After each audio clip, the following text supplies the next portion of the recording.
You are about to enter the Red and Rev Sports Show experience. Get ready for some real sports talk from some real sports fans who were real sports athletes who have sports knowledge.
Everybody, what's up? Oh, sorry, y'all. What's up, everybody? What's up? What's up? What's up?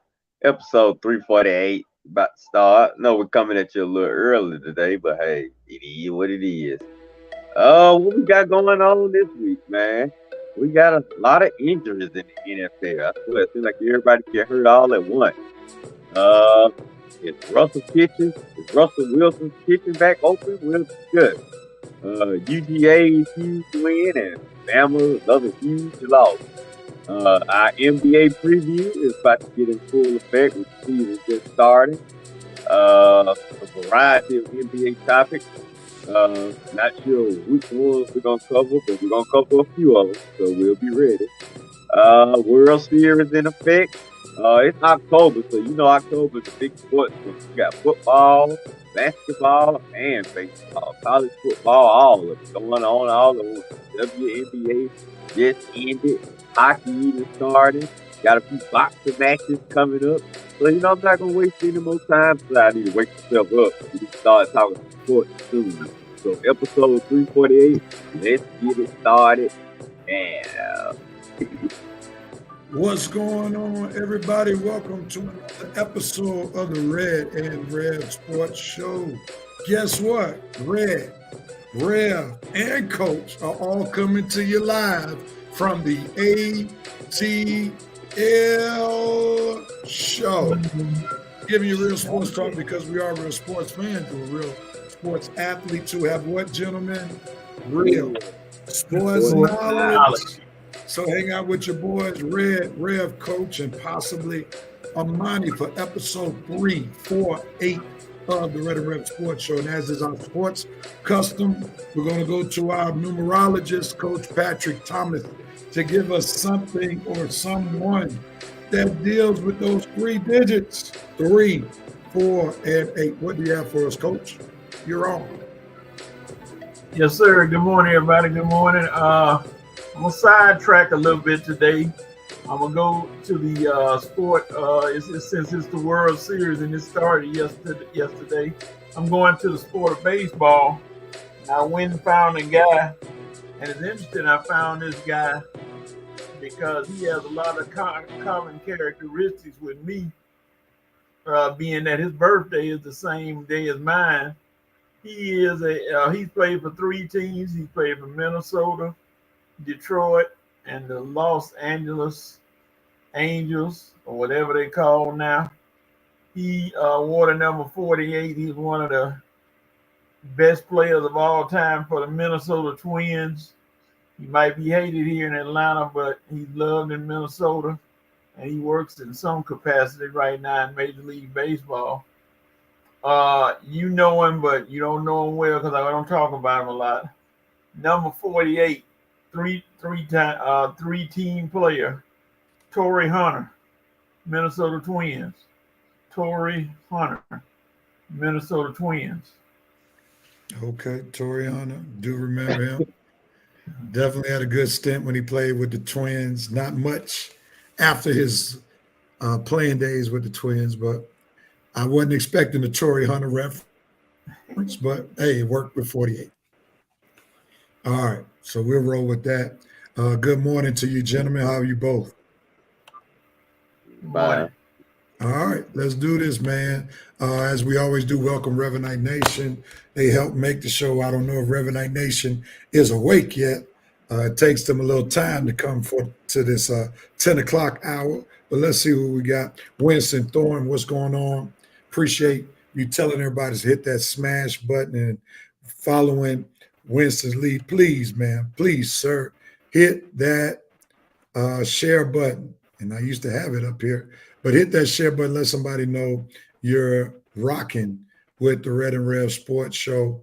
Hit that like button, share it. Who knows, somebody might become a part of the Revenite Nation with your hitting the share or like button. So thank you so much. Appreciate you, Winston, holding it down for all the Revenite Nation until they wake up. With that being said, Amani decided to come. Amani, show your face, man, so I can bring you on, sir. There you go. The Palatial. There he is. What's going on? Do some. I didn't know if he was hiding after all this bad luck where the tide been getting rolled instead of rolling the tide. Hey, it's been rough. It's been rough, man. But hey, we still here. Hey, You sure? man. All right, man. I don't know if y'all gonna win any.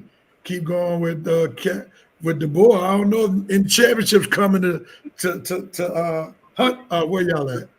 Tuscaloosa. Anytime soon. Well, this is the SEC, man. He gotta learn. This is not the Pac-12 anymore. All right, man. We'll talk a little bit more about it, but let's jump right in there since we got some time constraints. We're doping and noping and coping. But can we all just do this real quickly? Can I show y'all something? Because I know I'm gonna take this obvious dope away from everybody. All right. Okay. And now that I upgraded my X account, you'll see a few more videos. All right. I know we all doping on this. Here it is. Check it. But the game right now is at the plate. High fly ball into right field. She is gone.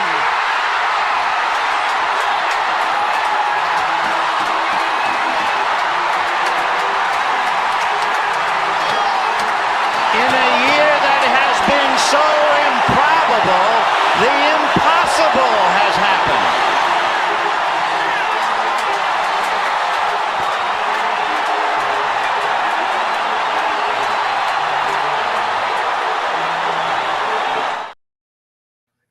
Rev, you done got grown. You done got grown. I see. Look at, I done upgraded my X account. You're gonna get all kind of videos coming from everywhere, man.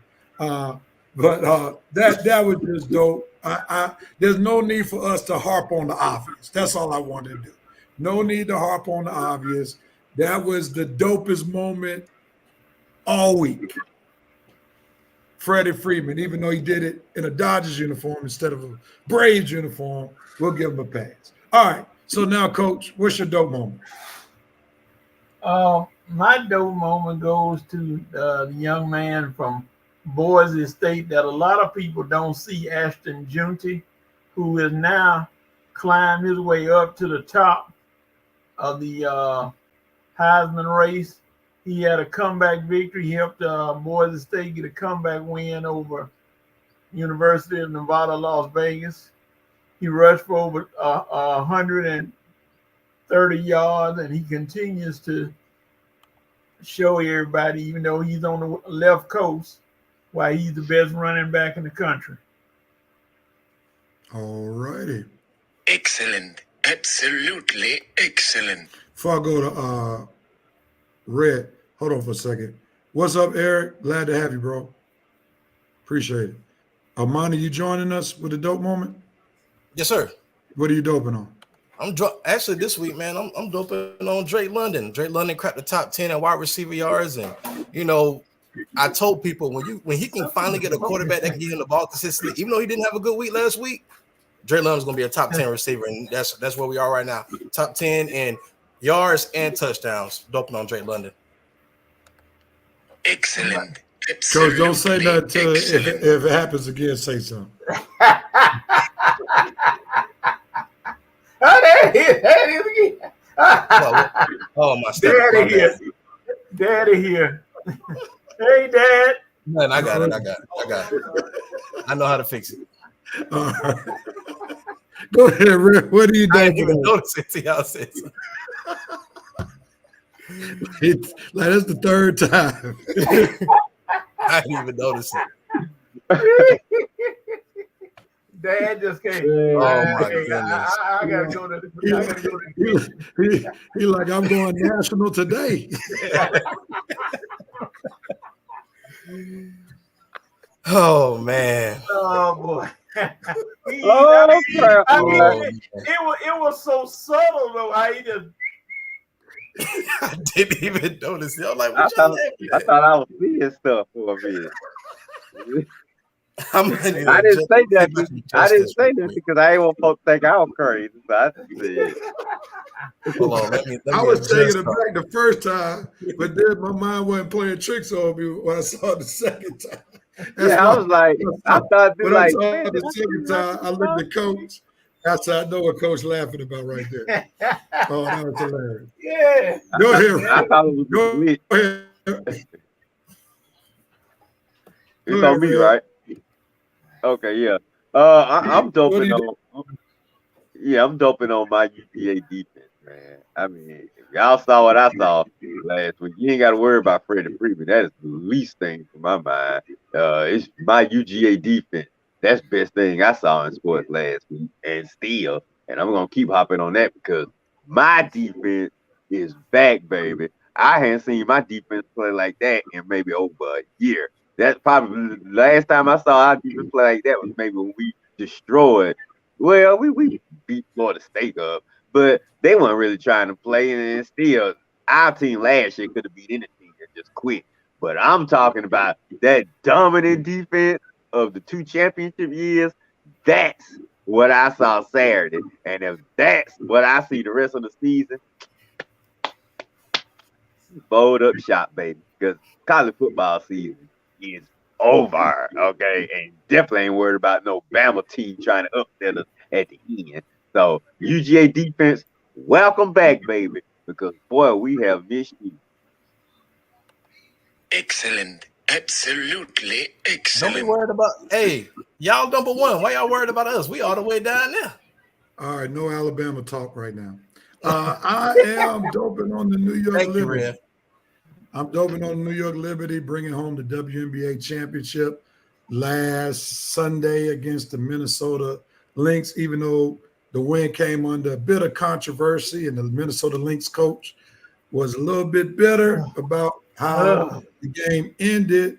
Nevertheless, big ups to New York Liberty and big ups to New York City celebrating their WNBA championship with the ticker tape parade. So big ups, New York Liberty, bringing home the 2024 WNBA championship.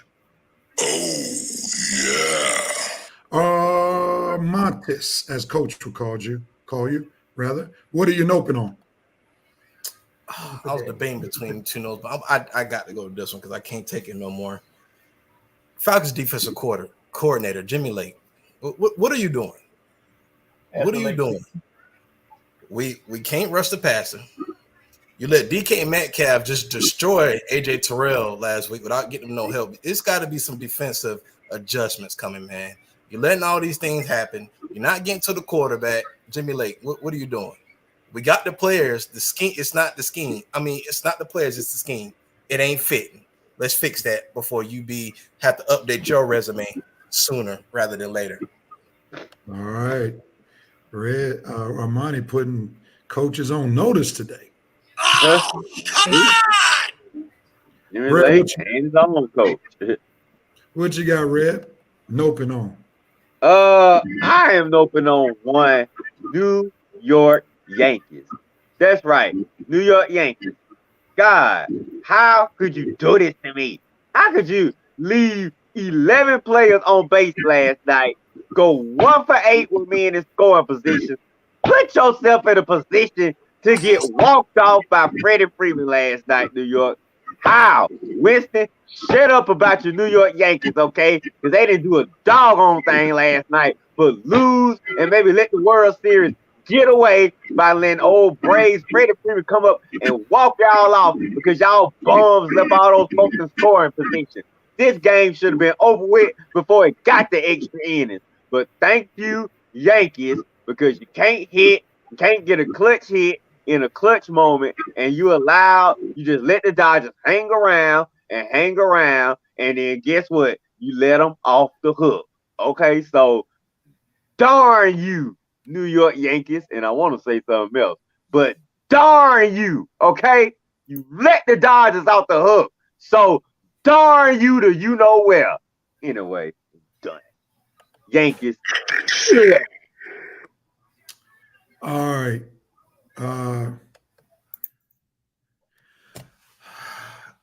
I'm noping on the Texas Longhorns not showing up as a #1 team, even though I'm grateful that the Bulldogs won, but they didn't look anything like a #1 team. They get beat in their own stadium and got beat like a drum. And then I'm noping on their quarterback play. Both of the quarterbacks look very, very subpar. And we had an Arch Manning sighting, which I predicted once Ewers was ineffective. And Arch couldn't save the day. So Steve Sarkisian, I hope that loss didn't cause you to relapse, if you know what I'm saying. But hopefully you all will bounce back and have a better outcome against every other team but Georgia if you make it to the SEC championship. So I'm noping on the Texas Longhorns, their coach, and their quarterbacks. You have got to be kidding. No, Coach, what you got?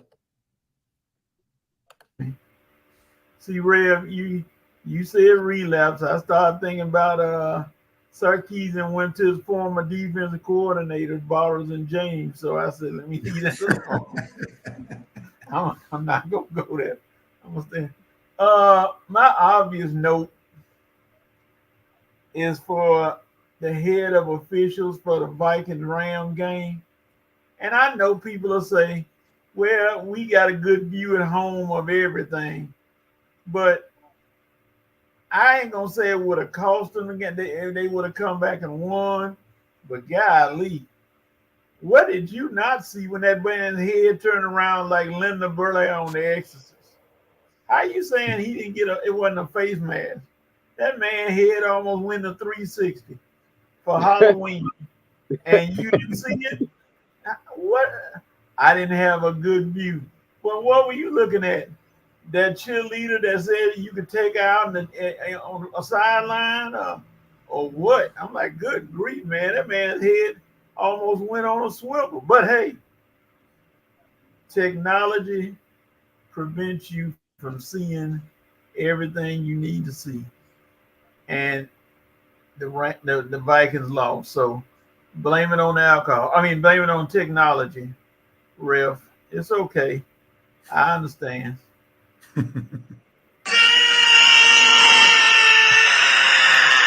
That missed call was so egregious. If you look at the tape, you will see the guy who committed the face mask. He knew he was going to be called for a face mask. He absolutely knew it.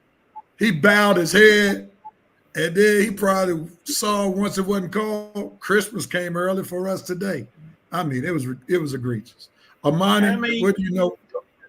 Go ahead. Go. And even we already know. Open. I got you. Sam Darnold got up. Oh, go ahead, Coach. I keep interrupting.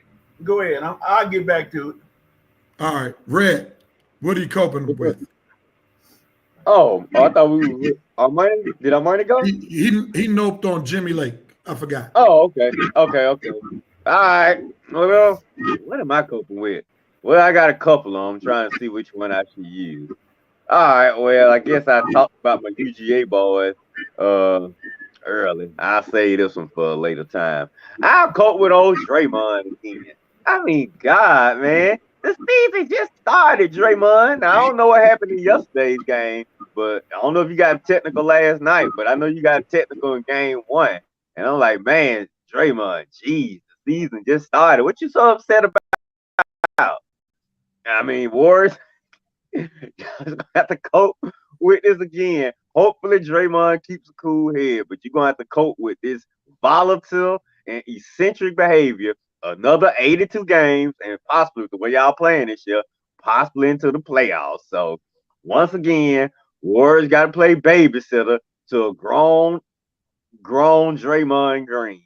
So, it is what it is, Warriors. It's your life. You chose it. So, you know what I'm saying? You know what they say. You chose this life. Well, Warriors, you chose this player. He's a part of your family, and now you stuck with him. Because ain't no other team gonna take him off your hand. I don't think it's a team in the NBA that'll trade for Draymond right now. As volatile as he is, the Warriors would have to cut him, and he would have to probably take a sabbatical for a while before another team bought him in. So Warriors, you stuck with Draymond. I hope it works out for you. You won 4 rings with him, so maybe it will, maybe it won't. But we'll see. But it's your coping mechanism, not ours. All right, guys, I'm done.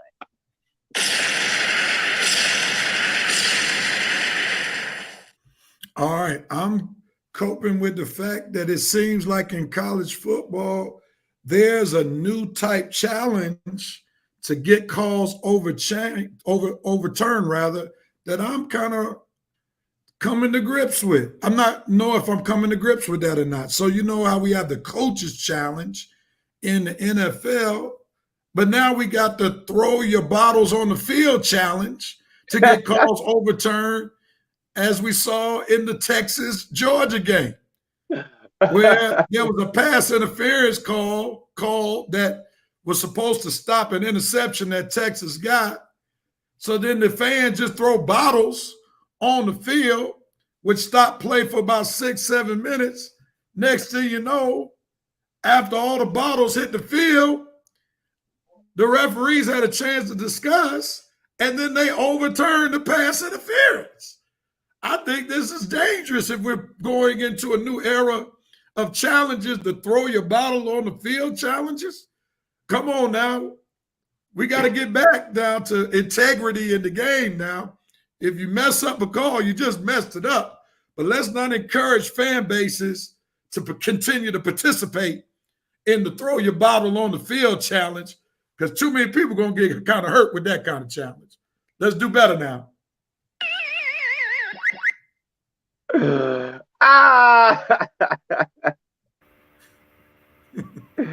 Oh boy, that is Bush League, and it's very unbecoming of a number one team. You Texas act like you've been there before, but you haven't been there before because it's your first hurrah in the SEC, and we tried to warn you. For sure. Coach, what are you coping with, sir? Oh, you made me laugh with the throw the bottles on the field challenge. I almost forgot my coach, I think. Let's see. Hold it, write it down, Coach. Oh, yeah. You forgot for real. I thought about it. And my note moment my coat moment goes to Kurt Cignetti, the coach of Indiana Hoosiers. Kurt said, if you don't know him, Google him. Kurt, if you lose today, everybody gonna know you. They ain't gonna have to Google you, son. Be happy with your prosperity. You 7-0. You got a good team, but don't start flapping your yap like you some kind of big time powerhouse. Ain't nobody respecting Indiana. So, and tell my Google me. No, they're gonna Google you if you lose today, or they ain't gonna have to, because they're gonna be all over ESPN. So, Kurt, cool your jets, young man. Cool your jets and just keep winning. All right, Amani, round this segment out, man. What are you coping with, sir? Daddy. I'm coping with the fact that Tua is coming back. Oh no. I just think it's, man, and I hate to say it, but Tua, I think this is a bad idea, man. I really do. I'm concerned for your health and safety. I mean, this is like 5 concussions, man. You got to learn when it's time to walk away. I get it. Football is your passion. That's what you want to do, but you got to let this go, man. Because at the end of the day, when it's all said and done, you want to be able to get up and play with your kids, and when you get old enough, your grandkid, it's just more to life than just football. So I'm coupled with the fact that he's coming back, but he'll be in my prayers.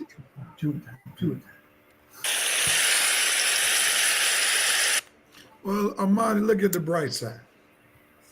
You're relevant again as Tua's twin.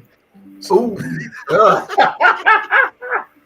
didn't say I look like 3 people. You didn't say Tua. You said Caleb Williams and No, I don't know if I said Caleb. I don't know if I said Wilson, I think. Russell Wilson. Yeah, Russell There Wilson. we go. Yeah. You said Caleb Wilson. You need to go to acting school, because if they have biopics of them, you get gas. Yeah, that's true. You could definitely do Russell. You get cash. All right, man. Let's see what Revenant Nation talking about on this morning after that good laugh. We'll cover it to you real quickly.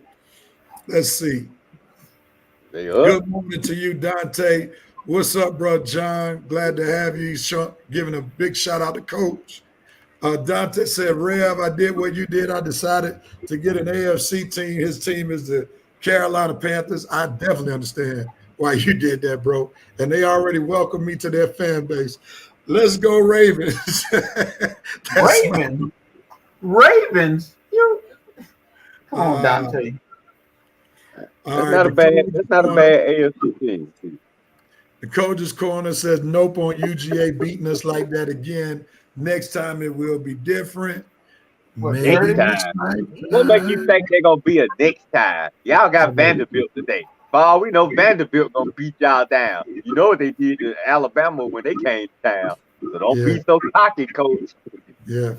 Nando saying doping on the Falcons fire Lake next week if we lose Sunday. Oh man, I'm afraid what's gonna happen if we lose Sunday.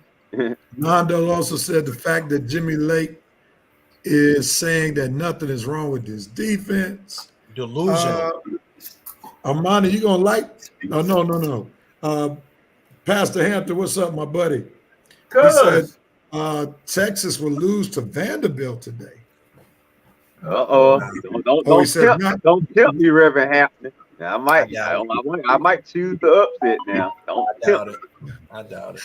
Yeah. Nando said, Cope, if Lake and that defense stays and doesn't change, then the Bucks will be winning in the NFC South. The coach says nope of taking out the hot hand and putting in Quinn only because and watch him struggle in the game before UGA and still play UGA versus Texas. Keep the hot hand and maybe defense don't get momentum.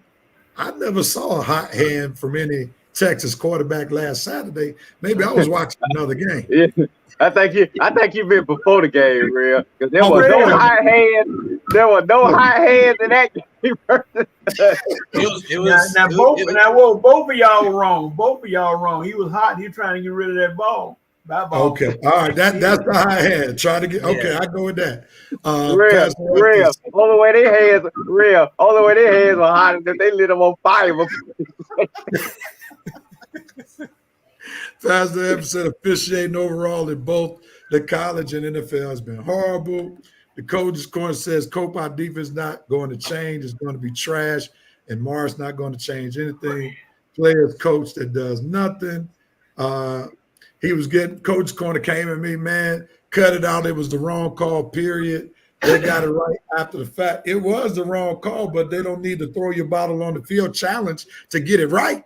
That ain't encouraging people and fans to do the right thing now. That's what I'm talking about. To coaches, the coach at Indiana, Pastor Hampton, said has never had a losing record. So in the words of what's the dude name? Ball. What's the guy? What's the Daddy Ball's name? Oh, Lamar Ball. Lamar Ball. He's so irrelevant. Never lost. That's what Pastor Hampton said. Never lost. You're right, cuz he hadn't. Well, hey, his son shut him up 2 years ago. Thank you, Lonzo. Pastor Hampton said Armani's twin needs to be sat down by the NFL. He need to come on the show. Dante Armstrong said they should have at least made Tua sit out the rest of the season. If I were a Dolphin fan, I would be scared to watch him play. But, of course, I'm a new Ravens fan. He riding hard today, ain't it? He riding hard, boy.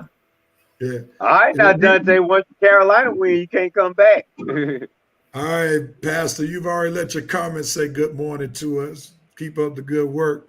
Good morning to you, Mama Harris. And Dante said, my bad, coach. We still cool. Maurice Thor, good morning. Reverend Night Nation. Maurice Thor. What's up, Maurice? You can tell he got to be excited. Miami Hurricanes still undefeated, and his quarterback is coming back in Miami. Let's pray for Tua. Yeah, there you go, Pastor Hampton. Never lost. Maurice Thrower says, dope, the moon shot that Freddie Freeman hit last night. Wow. And we showed a clip of that at the beginning of the show. So, yeah, no doubt about it. Grand rising to you, Miss Veronica. Glad to have you. How you doing, Miss Veronica? That's my homegirl, Melanie's mom. That's Melanie Field's mother. Okay, that's dope. That's dope. All right, gentlemen, let's get into these college football picks. And Reverend Night Nation, as we get ready to pick the games, feel free to pick them with us. Oh, content game. Okay. Yeah, we Moving moving right right along. And we had some movement, just a little bit of movement last week. Red was the star of the show last Finally. week. And he is in first place by 2 games. He has a 32-11 record. Went 6-0 last week. Rev right behind him. I went 5-1 last week. And I'm 2 games behind Red. Coach went 3-3 right now. He short 4 games. He's holding up the rear right now. And Armani is 28-15 after going 4-2 last week. And if you're wondering what that number is after our overall records, that will determine our tiebreaker, who's won the most weeks. And if there were a tie record right now, Red would win the tiebreaker because he's won the week 4 weeks in the college football season. So Red will get excited now. I don't know how much excitement he'll have when we show the next standings later on the show. That's why I'm getting excited now, Rev. Rev. Yes, sir. Rev. Armani, I got something for you, Armani. Somebody told me to sing you this song. I slipped up and fell on Rocky Top. Rocky Top, you. I don't know what I slipped on Rocky Top.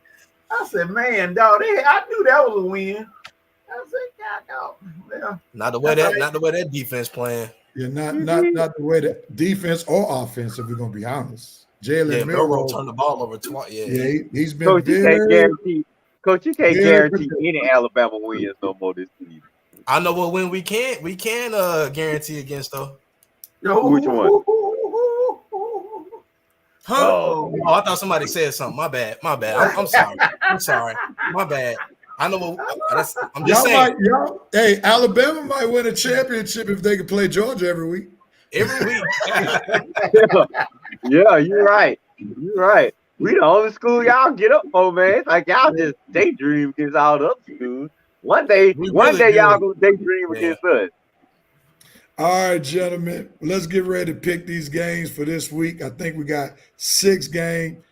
Pastor Hampton is a big-time Tennessee fan. Rocky Top will always be home, sweet home to me. So he was definitely loving what took place in Knoxville last week as Tennessee beat their rival, Alabama, on last week. So we'll see what's going on this week. Red, since you're in first place, you want to go first, last, middle? What you want? I'll go last. All right, you go last. Let's get some pick'em music. Again, Revenite Nation, feel free to chime in and let us know who you're picking. After 2 games that we pick, we'll go to your pick and run them down. All right, let's do it. First game. Who would ever thought we'd be picking a Navy game? But nevertheless, Notre Dame, the fighting Catholic, fighting against Navy. All right. Coach, you'll go first. Who you got, man? Yeah, them old fighting Marvin Freeman's trying to make the playoffs. But that very unorthodox option offense from Navy is killing people. So Notre Dame has to play some real good assignment football. Can they? Yes. Will they? Possibly. I'm going to take Notre Dame by a field goal. Coach got Notre Dame by a field goal. Armani, are you going with that field goal? I'm calling the upset. Woo! I'm calling the upset. I'm going with my branch. I think Navy's going to upset Notre Dame in Annapolis today, and I think it's going to be by 6 points. Wow. If Notre Dame had not lost to Northern Illinois, I would be more inclined to pick the upset with you, Amani. But because their first loss was so egregious to Northern Illinois, and if Notre Dame wants a fighting chance to get in this 12-team playoff, they have to be laser focused. And I believe that loss to NIU has these guys laser focused in these meetings. And I believe they will be able to step up and follow the assignments that they are given on defense. So I'm going to go with Notre Dame to beat Navy. Red, what you got? Yeah, I don't see Notre Dame. I don't see Notre Dame dropping this game. I mean, yeah, like after I already the Northern Illinois coach said, yeah, Coach Freeman is focused now. He can't get beat by no Navy now. He missed the playoffs because you got beat by Navy. I know they're your boys, I'm money, and hey, the fact that they ranked, that's good. I didn't know we were ranking teams that playing for the country now. I just thought they were just happy to be playing, but okay, we ranking them now. Y'all trying to actually get in the playoff? Okay, but not today, not this year, Navy. Not with Notre Dame in the way. So Notre Dame. All right, on to the next one, Amani. This one has you going first. We got the #1 team in the nation, Oregon, playing against these bad boys, the Fighting Illini, who had a big-time win last week against Michigan in Illinois. Are you riding with the Illini to make the upset? Nah, give me Oregon. They played complete football when they beat Ohio State, and they've been rolling ever since. So I'm gonna give me Oregon. Yeah, I'm gonna ride with you. The Illini story is pretty hot. Only losing one game this year, but going into Oregon, that's a pretty tough task. It's hard. And Oregon has a pretty good home field advantage. So I'm going to go with Oregon as well. I'm sorry, Red. Oh, no, it's Red's time.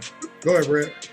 What you got? Yeah, no way Illinois. Illinois handled Michigan because they was on their home field, but you going up to Eugene, no way you going to Knightstown and get a win. Look, nice story, Illinois, but you're going up against the gauntlet today, so I take DuckTales. Jimmy Winston, DuckTales win. Coach, are you making it unanimous? Yeah, but it's not going to be the blowout everybody thinks. Dylan Gabriel has been a little shaky lately. He still is very accurate, about one of the most accurate passes, and he is right now the leader or the front runner up there with Cam Ward for the Heisman Trophy. So I'm going to go with Oregon at home. You know, Illinois has a pretty stout defense, but I don't think they're going to be able to hold it. Amani, this message is for you from Maurice Throer. Careful not to mention the state of Tennessee to Alabama fans. 0-2 there. You. All right, to the game. Okay. Winston has Navy. Pastor Hampton has Navy. Rondo has Notre Dame. Maurice has Notre Dame. William Amy said this is a must-win for Notre Dame. Winston Thor got Oregon. Maurice Thor, Oregon. Pastor Hampton is on an upset spree. Hopefully he has that same smelling sauce that the president has. Illinois over Oregon just because I want them to lose. Nando got Oregon. Coach Corn says if our tactics have a team with a soft, no way my court doesn't have a team. Oh yeah, we too busy being something awesome and holding something down. He has big O. Game over. All right, this next one is on me. Missouri versus Alabama. I'm not even going to yield to the temptation of picking against Alabama at home. If this game were in Missouri, I might be inclined to pick the upset. But this game is in Tuscaloosa. Alabama has been struggling. They have got to be laser focused. I think they'll win.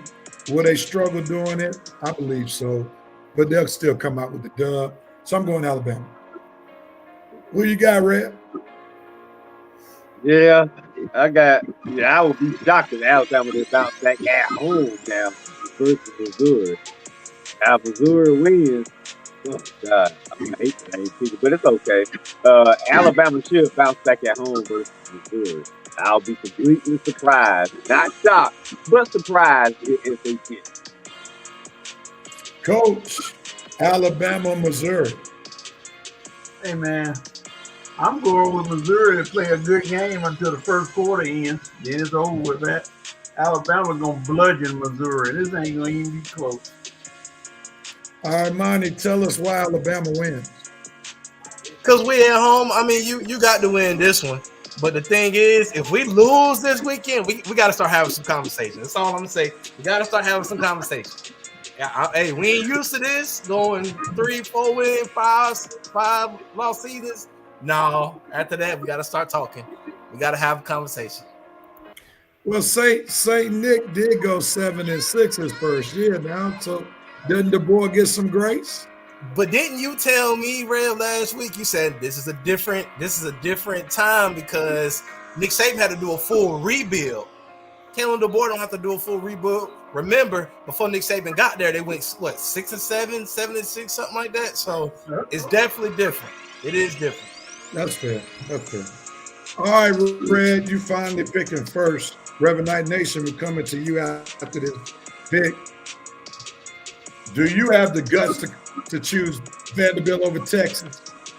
You said don't tempt you. I'm tempting you. Yeah. Listen to Coach. What you gonna do, Red? I thought about it, but nah, I'm on a good streak right now. I don't want to mess myself up. Texas, y'all can't be this bad now to lose, to get beat down by us, and to go down there and lose to Vanderbilt. Man, that would be awful, Coach. Now, Coach, I know y'all can handle Vanderbilt now. You hear me, Coach? Y'all can handle Vanderbilt. I'm gonna trust you this week, Coach. Not with my, clear mind, but I'm gonna trust you this week, Coach, that you can handle Vanderbilt at home. I know you can't handle UGA, but Vanderbilt, now that's a nice welcome into the SEC for you Texas guys, okay? That's who you need to play to get a nice welcome to the SEC, not Georgia. So I'm gonna pick Texas to handle Vanderbilt, but all I gotta say, Coach, is you weary now. Vanderbilt don't handle Alabama.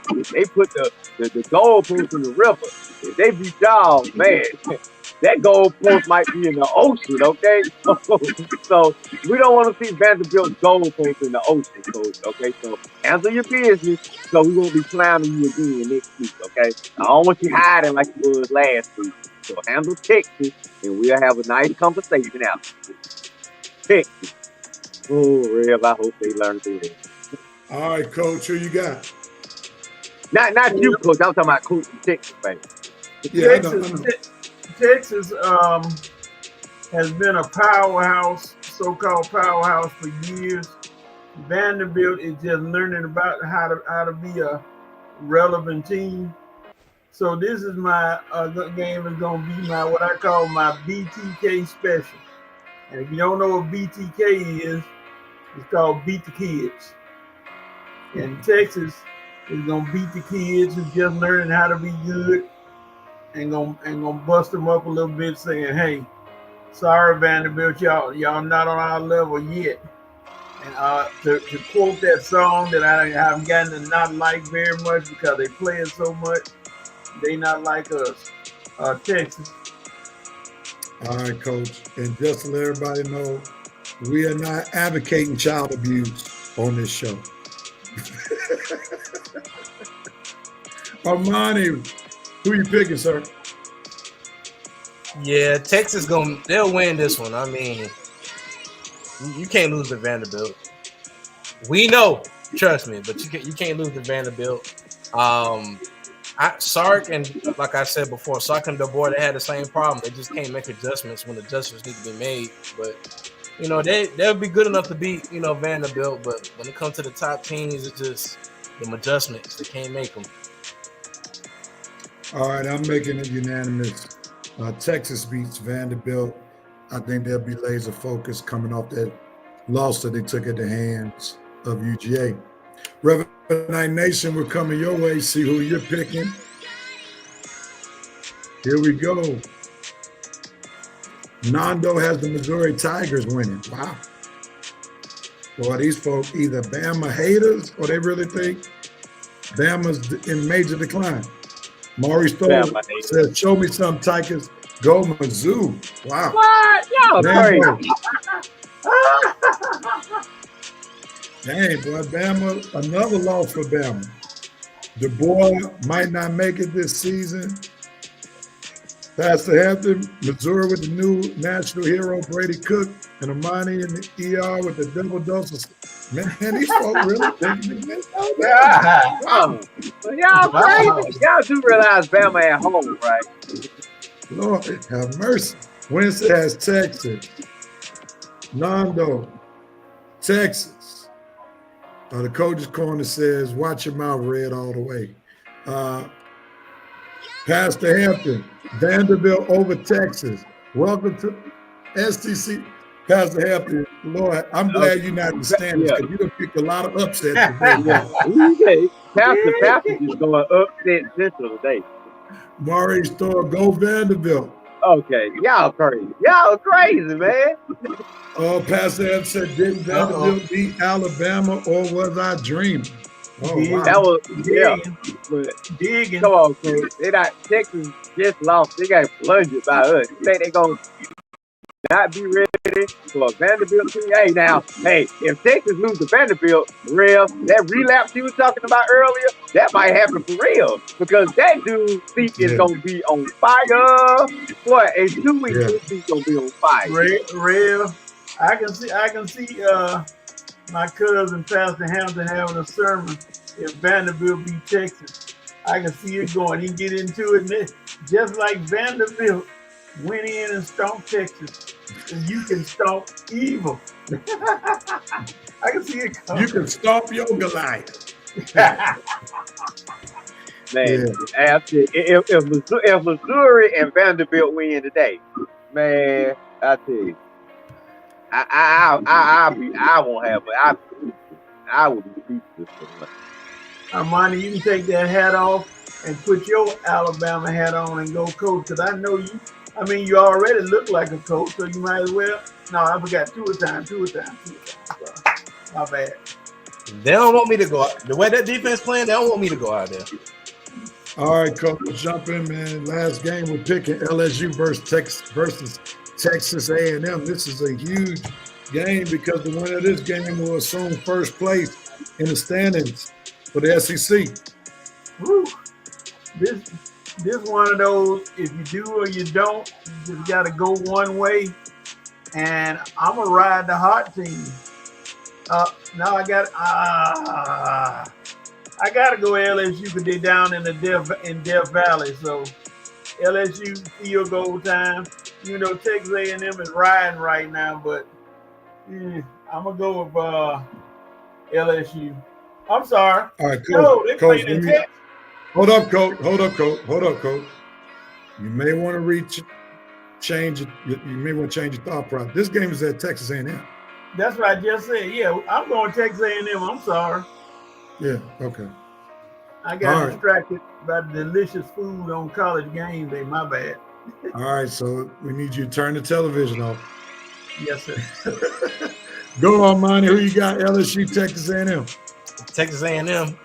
LSU, they got a good team, but you in hostile territory. This is the SEC, and I don't trust.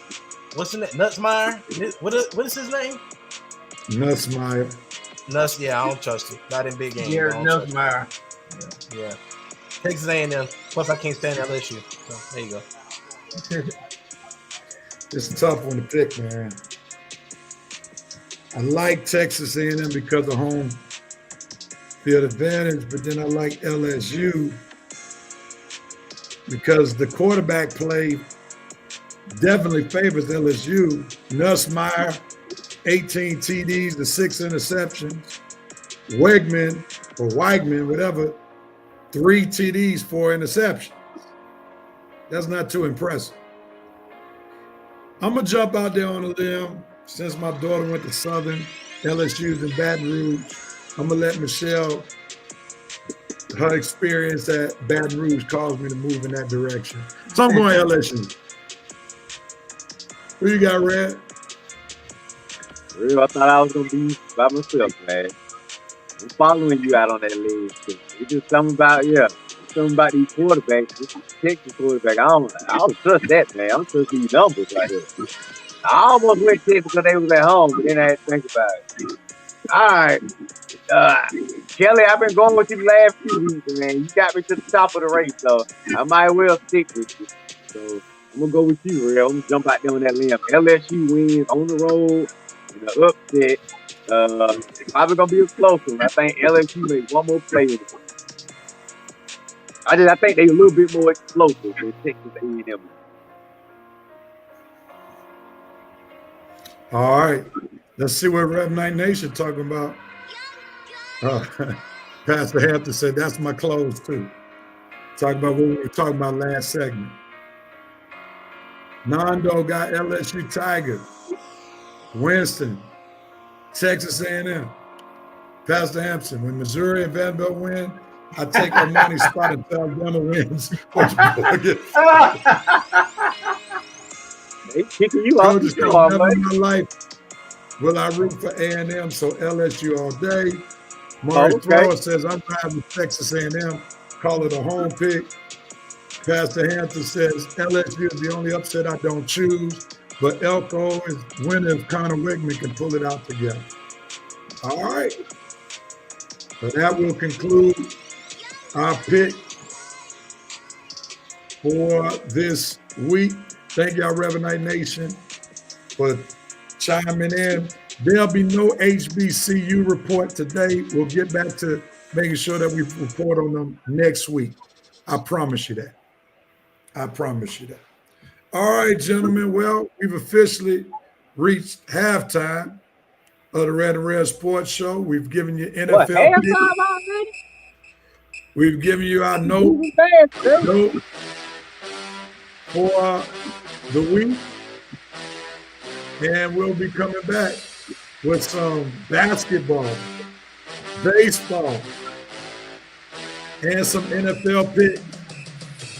And the fellas don't know, but I'm sneaking in some extra time to talk about history that was made on Tuesday night. So we'll get to that in just a moment. Thank y'all for tuning in for the Red and Red Sports Show. Stick with us for a little bit more. We'll be right back. Yeah, been in the lab.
And we are back on the Red and Rev Sports Show with the second half of the show, and we got some good conversation.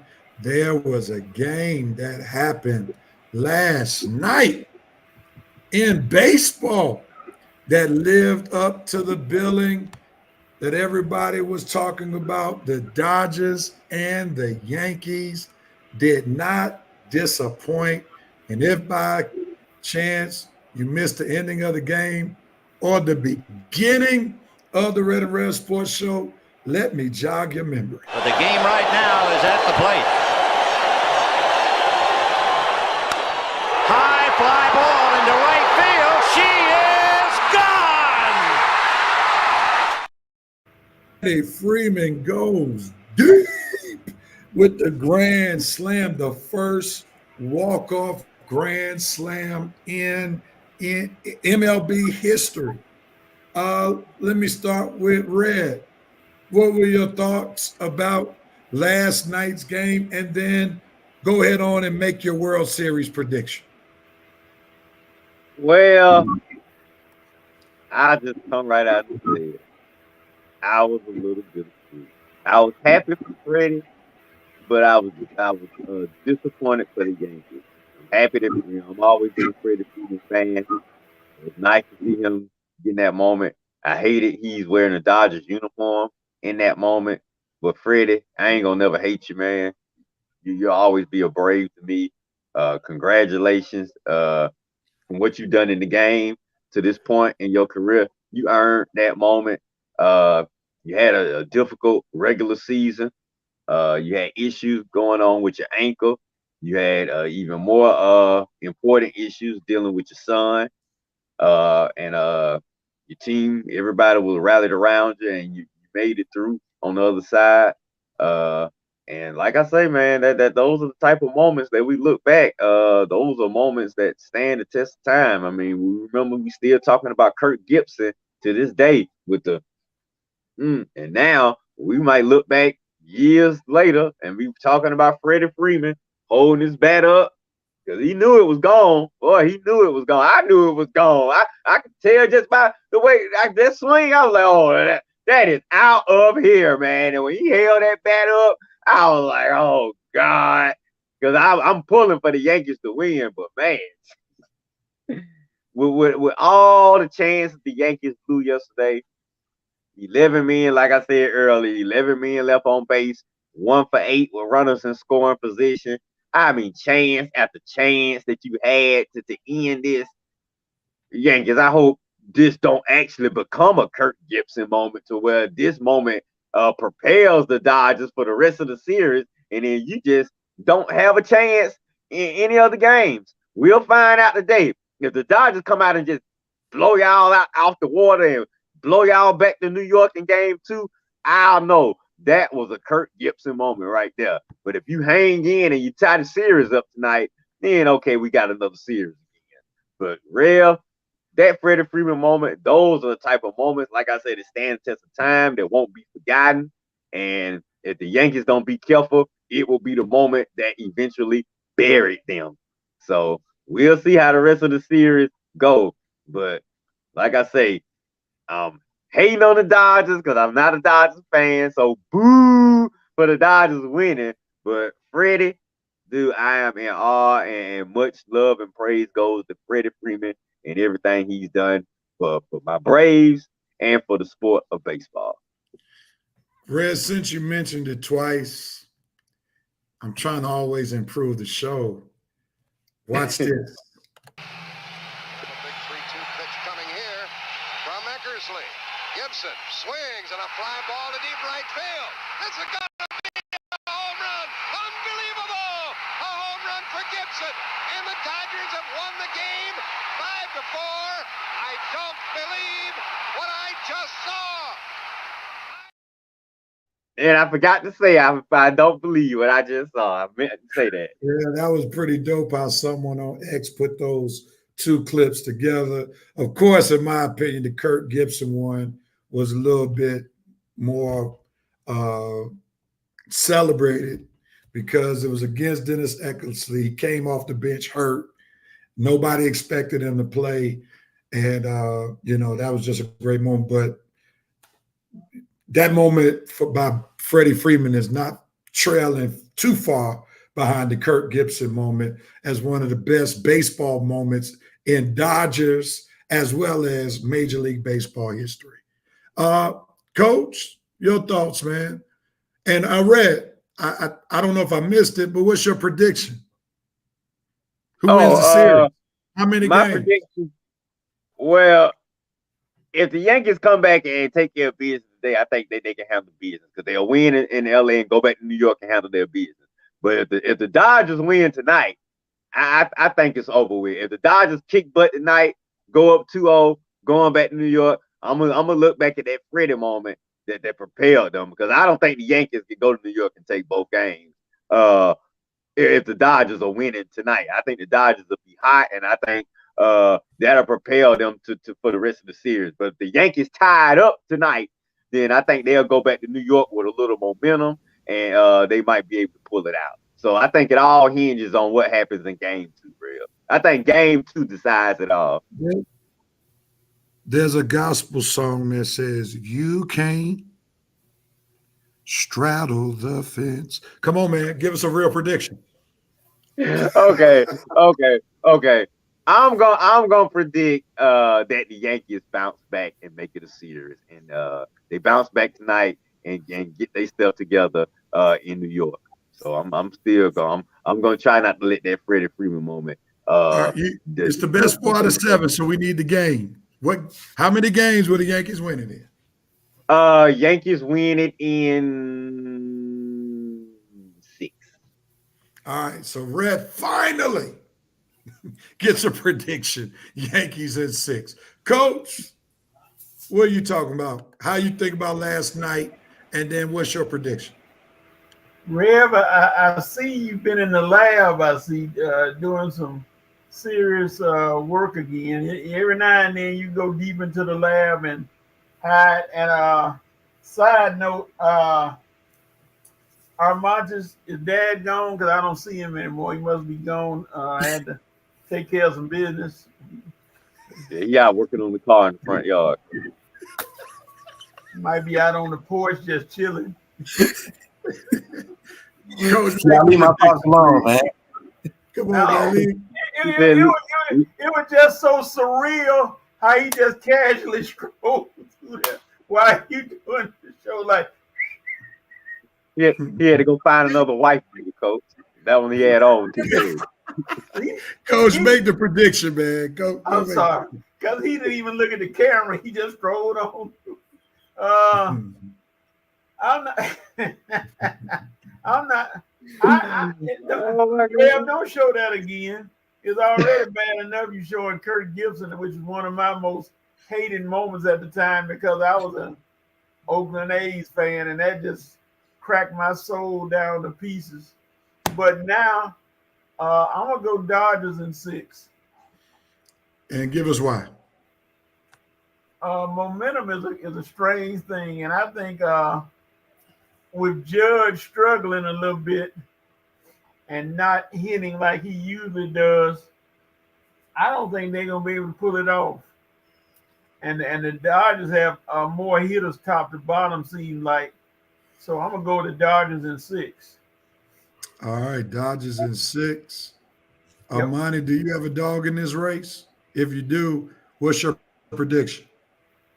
I do. I'm not a huge Yankees guy. Never have been. Never will be. I think the Dodgers will pull it out in 7.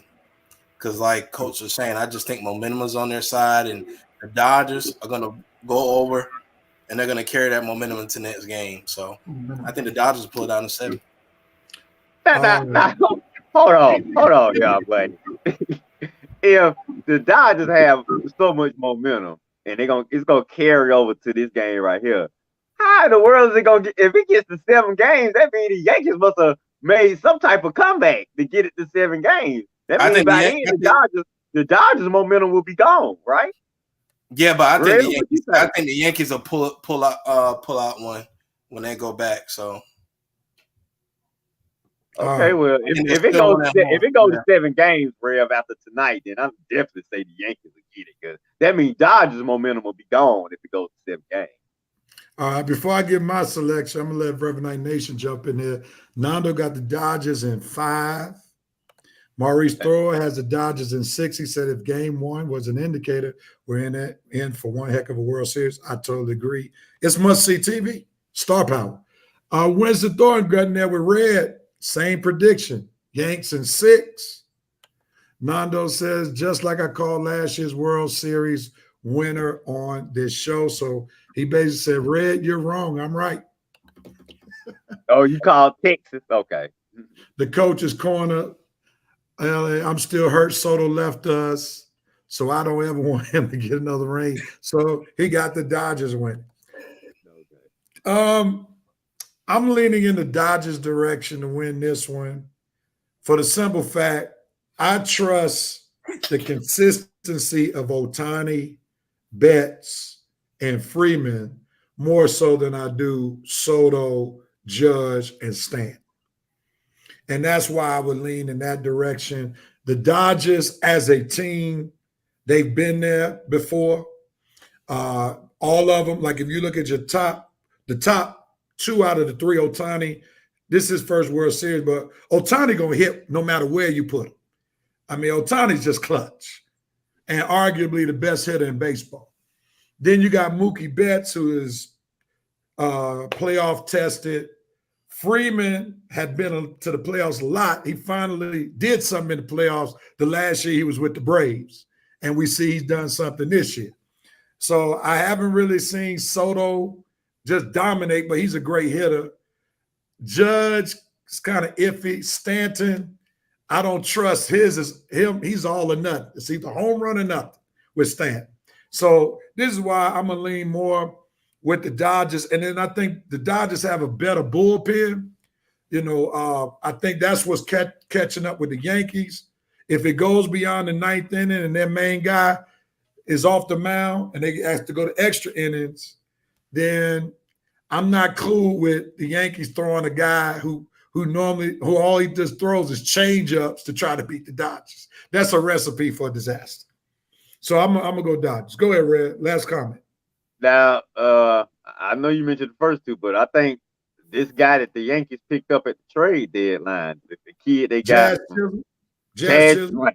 I think that might be the X factor for the Yankees because that kid has bought some of that young momentum to the team that you right that Judge, Stanton, and Soto is not bringing. He's bringing some of that hype to the team. So I think he might be an X factor. To your point about Chisholm was almost the game changer for last night's game because he stole those 2 bases. Right. When the Yankees took that 3-2 lead in the 10th inning. So right, and you probably would have been talked about as the player of the game had Freeman not walking off. So I'm gonna hold out the Chisholm, especially when they get back to New York, that he has a profound effect. And the other guys, they'll bat, so wake up when we get back to New York. But they need to win tonight, fellas. You gotta win tonight because if not, you don't want the Dodgers going back to New York up 2-0 because now the pressure really gonna be on. And some tell me when the pressure is on, when you really, really need it, that's when Judge, Stanton, and Soto go. So we need to take a little of the pressure off by having them win tonight, go back to New York, 1-1, series still wide open for everybody. Go back to New York 2-0, and the Yankees feeling that pressure. Some tell me one thing go wrong in game 3, that's it. Series gonna be over. The one thing I don't understand is, as we close on this, is why don't the Yankees bat Jazz Chisholm first? Where where they were when he first got there. I don't know what happened. Yeah, you put Chisholm, Soto, Judge, Stanton. That's a heck of a top 4 right there. So I don't know. But anyway, we'll see what happens. Maybe Boone, maybe Boone watching the show. Hey, Aaron Boone, you make me think about that today. All right, ladies and gentlemen. LeBron and Bronny make NBA. Oh, how that's sneaking. I had to sneak in there. I knew you would. I knew it. That's one of the biggest moments this week. So, because as Coach said, I'm always trying to get in my bag, improve the show. I want us real quickly to listen to Mad Dog Russo on the Dan Patrick Show, share something, and I want y'all to be able to say when we comment, was it fair or foul? Fair or foul? Listen to Mad Dog. I didn't see this, but I read it where you kind of dismiss the LeBron James concocted script. Yeah, I can't stand it. What a waste of time that is. Yes, I think that's so stupid. That is so, Dan, that is so artificial. That is so, I mean, come on. He had 1 rebound in 3 minutes. He's going to be in the G League in about a week. They listen, LeBron is a wonderful player, and I understand that Lakers are trying to make sure that he is motivated and he's galvanized and it meant something to him. So I understand that. But I walk around town all the time. I did not have one person tell me, wow, did you see that Bronny play with LeBron last night? The American sports fan could care less. Let's be fair. And don't compare it to Griffey. I looked it up. When Ken Griffey played with his son with Seattle, he hit 306 that year. And 1 year, and then another year, he had a 380 batting average. Griffey could still hit when he was 41 years of age. Bronny's not an NBA player right now. The Lakers did this to pacify LeBron, which I understand. He's the second greatest player of all time. It meant something to him. Okay, but don't try to convince the American sports fan that this is a big deal that LeBron played with his kid and it's the first ever, because I think it's fake. That's my take. I know a lot of people disagree. That's my take. Okay.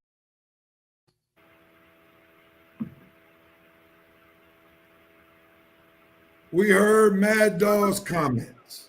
So this is the question. Mad Dog's comments, fair or foul when it comes to his take on LeBron and Bronny's history-making day, being the first father and son to play on the same team in the NBA. Is it fake, according to Mad Dog? What are your thoughts?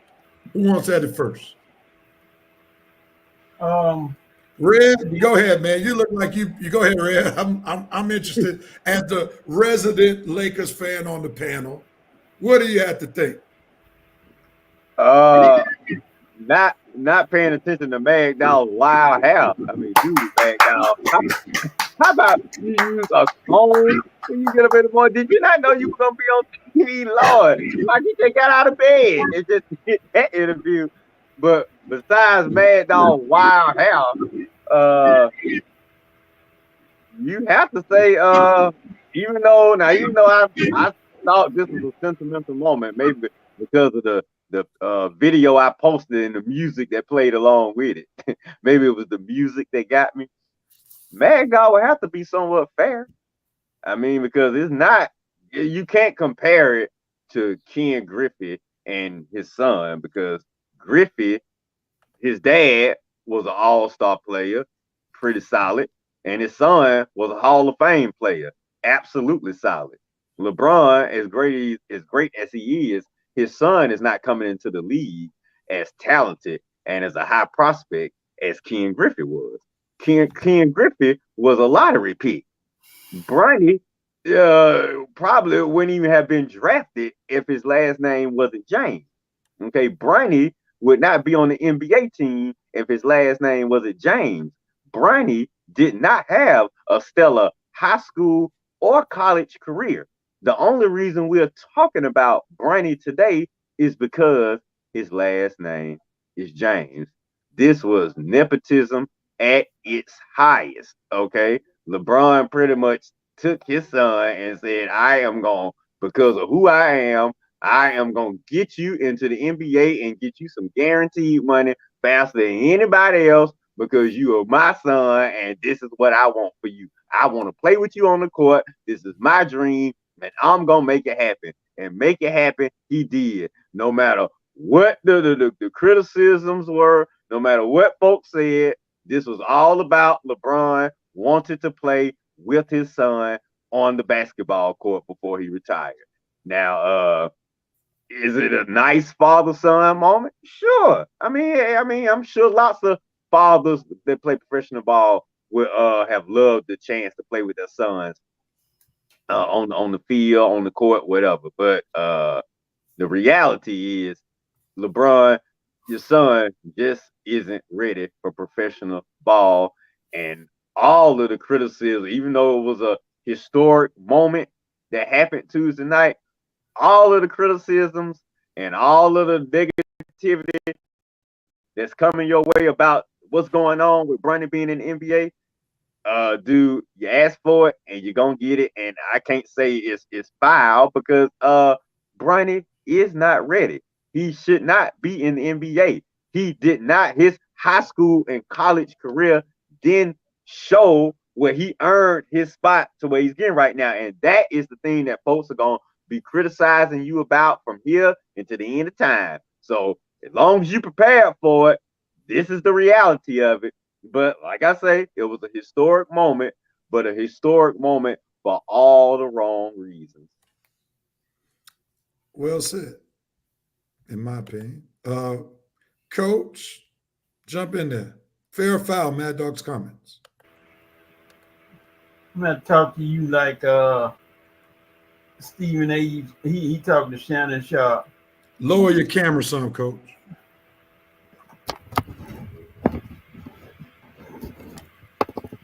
There you go. You know, Dr. Reverend Michael Clayton Harris, Senior in the Third. You know, I do not understand why there's so much, and I know it's LeBron's son. Everybody figured that out by now. Why is there so much animosity over a 55th pick in the draft? Why? I mean, we know who he is. The plan has been put in place. Okay, when he came into the league, everybody knew that he was going to play with his daddy. I mean, if you didn't know that, then obviously you don't watch basketball. If you didn't think he was going to get at least one game with his daddy, then, you know, whatever. But now they set the plan in place. He's going to the G League to get better. So now he's going to go down there and going to try to make himself better. When will he come back up? Well, that's for the Lakers to determine. And that's for them to figure out if he's going to come back up this season and when he's going to come back up. People comparing this, whoever compared this to the Griffiths, you way off. This ain't even close. It ain't even close. I mean, both Griffiths were in that, still, like you said earlier, Rev, ball players.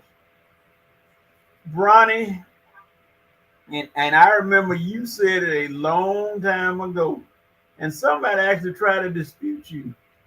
Bronny averaged 14 points a game and made the McDonald's All-American team. And you made a statement that it rung true from day one. There has not been a player in the history of the McDonald's All-Star game from high school that averaged 14 points a game and made the McDonald's All-American game. Nobody. So to go with Mad Dog's point, of course it was a contrived stunt. Yeah. Get Bronny in the game. The Lakers winning, they 2-0, so it didn't affect the bottom line. They still winning. So like the song, who was that? Somebody said, let us move on. Because it's over now. Let's move on. It's over now. You've seen him. He played with his daddy. He didn't score any points. Where's the surprise? He didn't score any points. They wish he could have hit that open jumper. He missed. So, this is a non-story moving forward. Now what's moving forward? Now, J.J. Redick does not have this to distract him or fall back on or whatever you call it, so he can coach now. Amani, jump in there. Is Mad Dog's comments fair or foul? I'm gonna say foul, and here's why. Not foul. We all want what's best for our kids, right? I want what's best for my sons. Rev wanted best for his child, so here's what I think, right? But you have to understand that sometimes your child isn't ready for the task at hand. And that's okay. So at the end of the day, he got there because of his name, and that's fine. But you have to let him grow into the player that LeBron wants him to be, or that he sees that he can be. Let him grow and let him take his time in the G League and pull him up when he's ready. I think that LeBron put his son in the fire too early, too soon.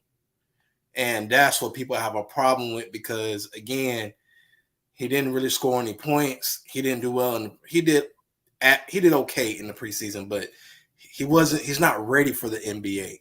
He should have stayed in college like we've all said, but, not going to cry over spoiled milk. It is what it is. You got in there because of who you are. And that's just where the cookie crumbles sometimes. We don't really get the positions based on our qualifications. Sometimes people get positions based on who they know. And we see it all the time. You got JJ Redick, he's never been a coach on any level, but he got the Lakers job with no experience. We see Jason Kidd when he came up, even though he was a player, he wasn't a coach yet, I don't believe. It happens all the time. So people making this bigger than what it is, I don't agree with that because we see it all the time, especially when I'm not going to call it, especially when a certain group of people get those opportunities. But, it seems like when you want to do it, it's an issue. But all I'm saying is be fair all around. That's all I got. All right. So Coach, I'm going to let you get a 1 minute. Red, you got 1 minute because I need to go at some point. But go ahead. Oh, yeah. I'm sure you want to rebuttal with our money. So I do. Go ahead. But go I ahead, just Coach. got a question. Go ahead, Coach. All of us sitting right here, if your son had the opportunity to do what LeBron's son do, and you had the opportunity to put him up in where LeBron's son is, raise your hand if you wouldn't do it. If you wouldn't do it, if you wouldn't, wouldn't. See, here's the reason why, and actually we've already kind of seen a template of not doing it. Jordan had a chance even in retirement to do it. Mm-hmm. His brand is still bigger than arguably any other American athlete's brand. And if Mike wanted to shove down his son or sons, he could have done it. Shaq could have done it with his sons. Yeah. And Shaq has let it be made known to his sons, you're going to earn what you get. You got to earn it. I think this goes back down to something Jerome Case posted on my Facebook page. And that is, for this, it's not about Bronny playing basketball. It's about LeBron trying to be father of the century. He's trying to basically be the father at all costs that his father was not for him. And therefore, LeBron, by any means necessary, because he wants to do for his sons what his father did not do for him, he wants to do anything and everything. I cannot fault him for that. But when you are literally shoving down a kid who is not NBA caliber, down NBA teams' throats, using your power, and he's earned the right to have the power that he does. But he was very strategic, as LeBron normally is, where he casted a vision a year ago by way of tweet by saying Bronny is better than half of the folk currently in the NBA. So you already knew where that train was going. So basically, he put the tweet out there, letting the Lakers know, listen here, I just told you all Bronny's ready for the NBA. Also, I've strategically set up my contract in such a way to let y'all know that Bronny and I are a package deal. So you do right by Bronny, you do right by me, and I sign with you. And you did see that he opted out of his contract, and then he waited for, not only did the Lakers have to draft him, but they had to sign a 55th pick to a 4-year contract at $4 million per year, which is absolutely insane for a kid that has absolutely no NBA talent. The only NBA talent that kid has is athleticism. And let's stop this farce talking about let's wait for Bronny to get better. He's not getting better. Okay? Can read my lips. He's not getting better. Listen to me why he's not getting better.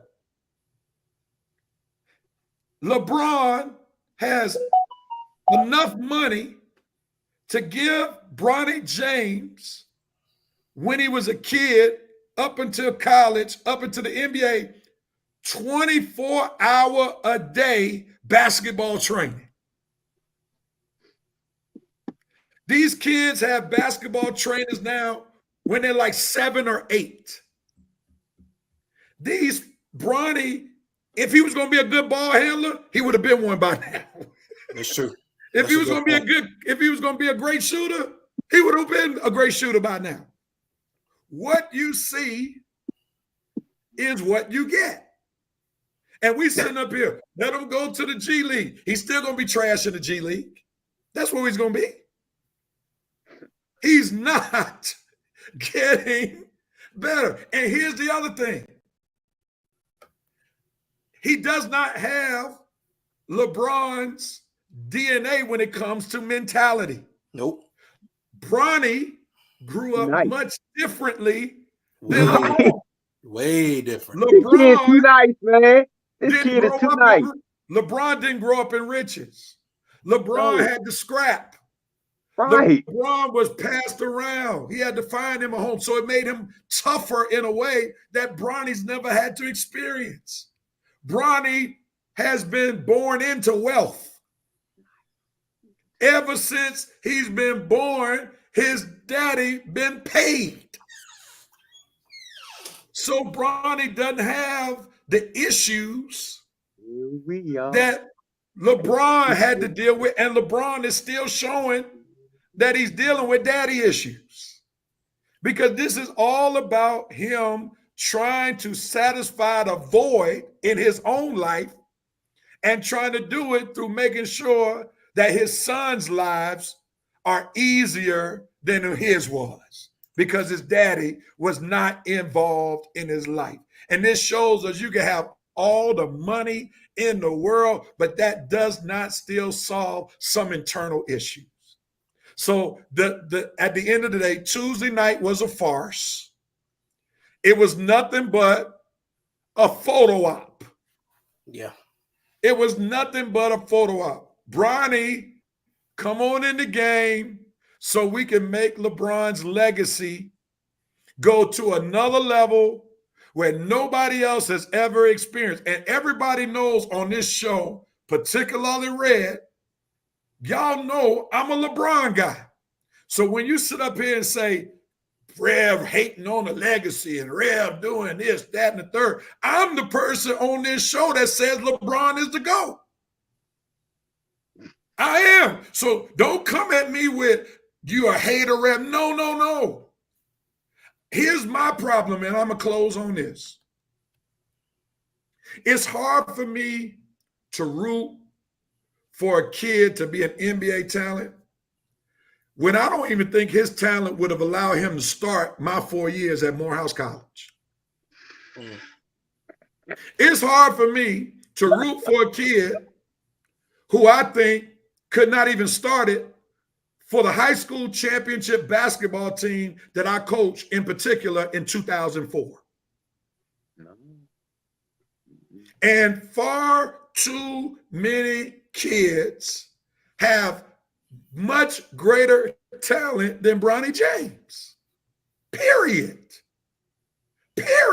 We saw during Summer League. Half of Summer League was better than Bronny James. And here's my last point. Why am I going to celebrate as a former basketball player?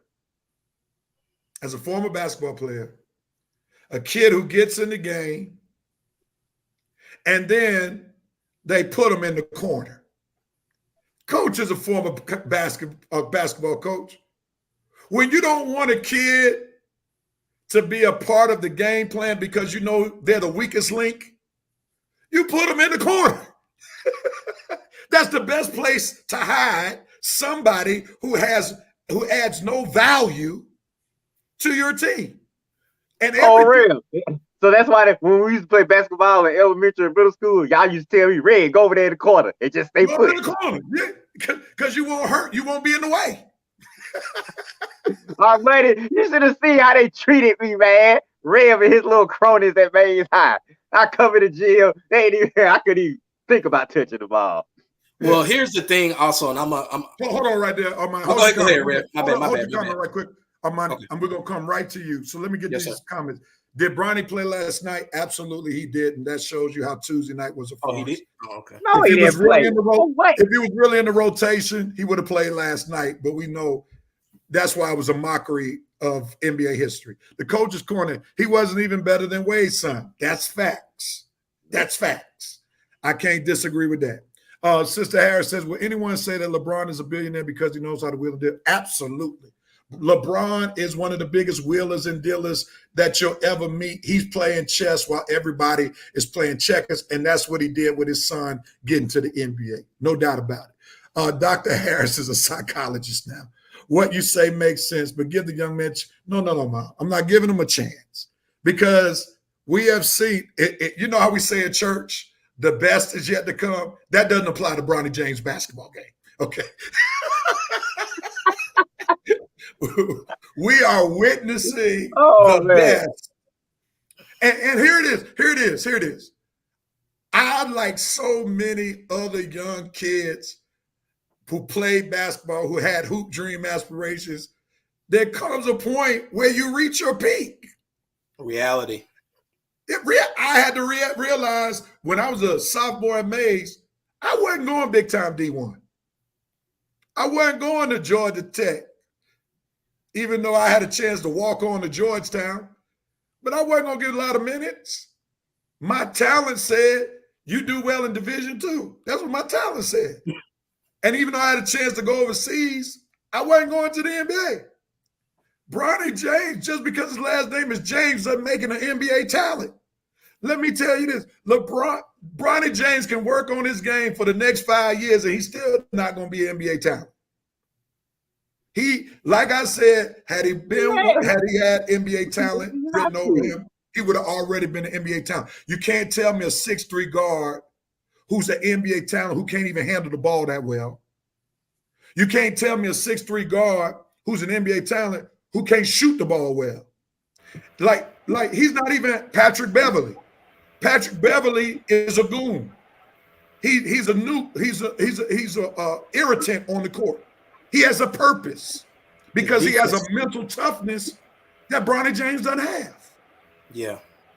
So everybody talking about send him to the G League, like Lucky Charms is going to fall on him in the G League, then he's going to come back up and be this NBA solid player. Stop fooling yourself. That's all I got to say. Okay, Real. Anybody want to? I'm sorry, Coach. Armani wanted. Okay, go ahead, Armani. I'm sorry. And Rev, you can attest to this because the funny thing about Destiny and Ash, and I'm gonna use a little bit of a sermon. Here's the thing. If it's not meant for you, it's not meant for you. You know why? Because if it ain't, this how you know it ain't meant. If the desire can be there all day, but the willpower ain't there for Bronny James. It's not. The desire is there, but you gotta want it. You don't want it bad enough, and unfortunately, he grew up like that, and his parents kind of coddled him a little bit, and that's what it is. And the thing about God, He's gonna keep putting you through the same thing until you get it. Right now, he's just not. That's just not his calling. Speak on. That's it. I mean, I think his pop's more excited about this. This is all his pops was determined. He was more excited. Brandon he just there. He's like an Eli Manning. He just going through the motions, man. He don't even know where he at halftime. He's sitting on the bench. Hold on, Red. I gotta stop you. Eli is. I gotta stop. Eli Manning, a 2-time Super Bowl champion. Yeah. Well, I mean, as far as personality, not personality. Personality. I just meant personality, where he just sometimes he just there. You know what I'm saying? You remember how Eli was early on in his career with the Giants? He rarely said anything of substance. I mean, not now. Eli got plenty to say now. I'm talking about early in his career, like Brady. Okay. Brady just there. He just sitting at the end of the bench. I don't even think he probably at the end of the bench daydreaming sometime. Probably not even realizing, man. I can't believe I'm sitting on the NBA bench with an NBA uniform in an arena. Man, his mind probably going so many places. I can tell you where it's not in that game that's going on right now. Nope. Bronny's mind is probably on so many things. His girlfriend, his cars, his video games, probably something he probably gonna do in the next 2 or 3 years. I think Bronny himself knows that I ain't gonna be this great NBA player that my dad and all these folks think I am. But I'll just ride this train as far as I can ride it and see what I can get. And at the end of the day, I know that I'm not gonna be playing NBA basketball 10, 15, 20 years like my dad. If Bronny played 10 years of NBA ball, he better thank the heavens that you got an NBA pension. If you get an NBA pension, can I correct you, Red? Oh, go ahead. If he plays 4 years.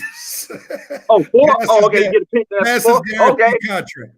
Okay. Well, yeah, if you get your pension, if you got any NBA money coming in your 40s and 50s because you played a certain amount of years, thank the heavens, Bronny, because, dude, you ain't earned none of this. You don't need it. No, you don't.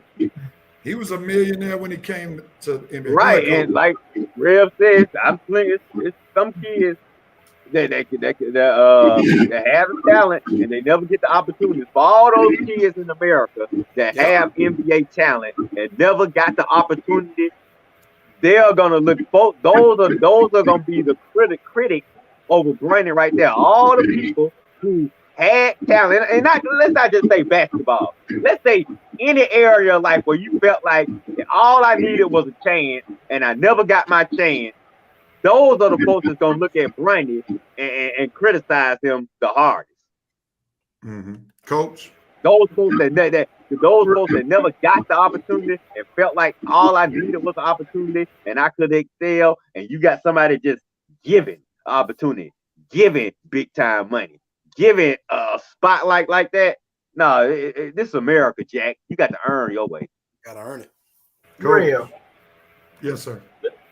I hope that when we do this show, another, I say, at least 10 more years, because there's going to be a decision that has to be made that's going to affect that we're going to have to look at, and we're going to be like, let's see what happens now. And that goes to our fellow co-host, Armachis. Armachis is going to have to make a decision about the boys. Are they NFL worthy? Are they able to play ball? You don't have to make a decision. Here's what I'll say. Here's what I'll say to that, coach, and I don't mean to get personal. They gotta want it. I'm not gonna push them to the max towards it. If that's what they want to do, I'm all support. I'm gonna do everything I can to put them in position. But at the end of the day, they gotta want it. They gotta want it for them, not for me, not for mama, not for grandma, not for granddaddy. They gotta want it for them. But Armani, what if they have to make a decision between playing the sport? You know, you got them playing football right now. A contract to go to college playing football or playing the piano. I don't know. Hey, I say take the football contract. That's just me, though. That's just me. See, now you're saying take the contract. Now Bronny, go ahead, Real. Bronny playing for the Lakers is like when Bow Wow starred in the movie Like Mike. Yeah. Oh Lord. Oh my goodness, you really do. Rev, dismiss yourself from the show for that comment. No, Rev. I got a better luck. analogy. I got my favorite, Rev. This is a better analogy. Bronny starring in the NBA is like Jaden Smith, Will Smith's son, starring in that Karate Kid movie, or starring in that movie with Will Smith, After Earth. So we know good well he didn't earn that part in a big picture like that. So I would say Bronny. He did good in Karate Kid though. Hold on, Red. Look, Jaden is a better actor more so than Bronny is a basketball. Yeah. Come on, man, stop. Come on. Yeah. He did good in Karate Kid. He did good. Yeah. He did good in The Pursuit of Happiness. Yeah, but the point is he's a decent actor. Look, decent. Okay. I think that he's decent. Yeah, I don't even know if Bronny could have starred in the league that LeVar Ball tried to start. I don't even think he'd be a star in that league. I don't think so neither. I mean, all right, we're gonna move on. But thank you, gentlemen, for indulging me in some therapy that I needed to do. And again, let the record be shown. My comments today were strictly based on more so basketball. Big ups to LeBron for doing what he had to do for his family legacy. It's great that a black man in America can have that much power. That's almost never seen. So big ups to him for that. But when it comes to basketball and NBA history, it was a farce. And I'm in total agreement with Mad Dog that it's a non-story, because for us to even say we won't see Bronny playing with LeBron anytime soon shows you how much of a sham that was. Period. Yeah. So no need to try to fool the American people and fool real basketball players as if that was a great NBA moment. It wasn't. It was a forced NBA moment, not a great NBA moment. All right, with that being said, let's jump through this 5 of 5. Gentlemen, because we're kind of pushed for time and we haven't made the NFL picks, I'm going to limit you all because they're real short. So you got 30 seconds, individual shot, 15 seconds, group shot, then we're going to the next person.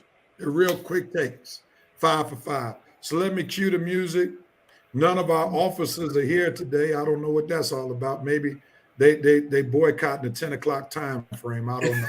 But anyway, let's cue the music. And remember, you got 45 seconds this week. 5 for 5. First topic, we'll start with you, Coach. NBA team with the most pressure. Go. I'm going with the Dallas Mavericks. Considering the shooting that you added to them and all the pieces in place, a lot is expected. But if they can't get back to the championship, it's all a waste of time. Armani, what you got? Man, this is a toss-up between I'm gonna say the Milwaukee Bucks. You traded for Damian Lillard. He said he wants a ring.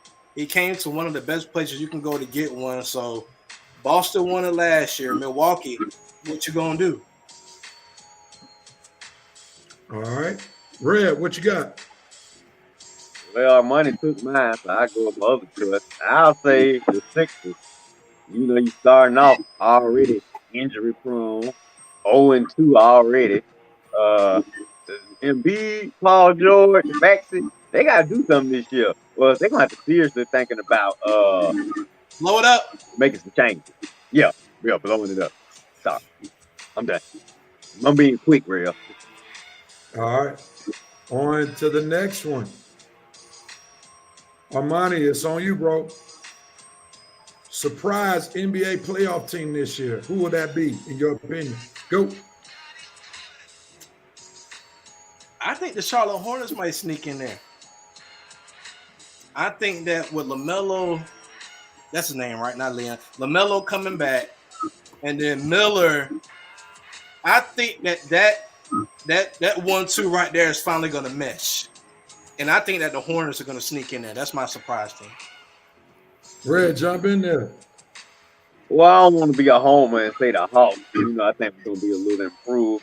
I'll go with the Houston Rockets. I think Ime Udoka's second year with the team will have a profound impact. I mean, they played pretty well down the stretch last season.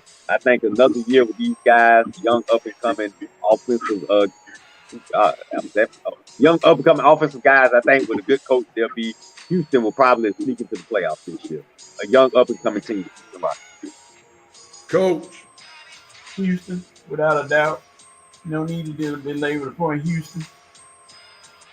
All right, so he was in Red's Amen corner. Here we go. Red, it's on you. NBA MVP prediction. What you got? I am going with my man in OKC, Shai Gilgeous-Alexander.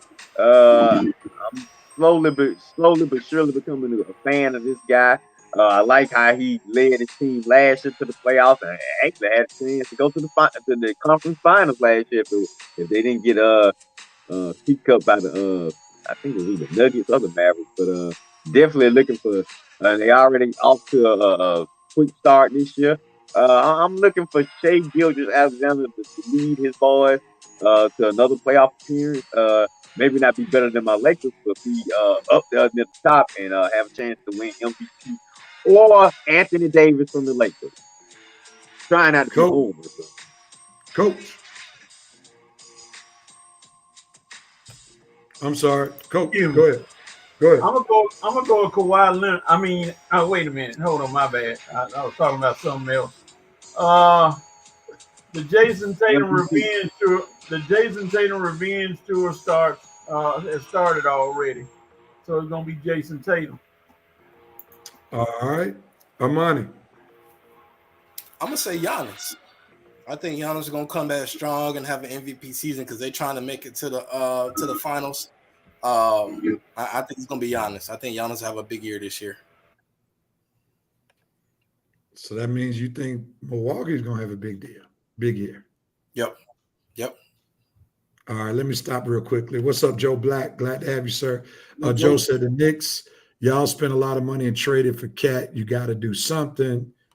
Joe Black says the Hawks, I guess when it comes to NBA team. Dante Armstrong said, hold on, I just thought of some. Red. You have 2 NBA teams. Why can't I have 2 NFL teams? All right. I didn't say you could. What are you talking about?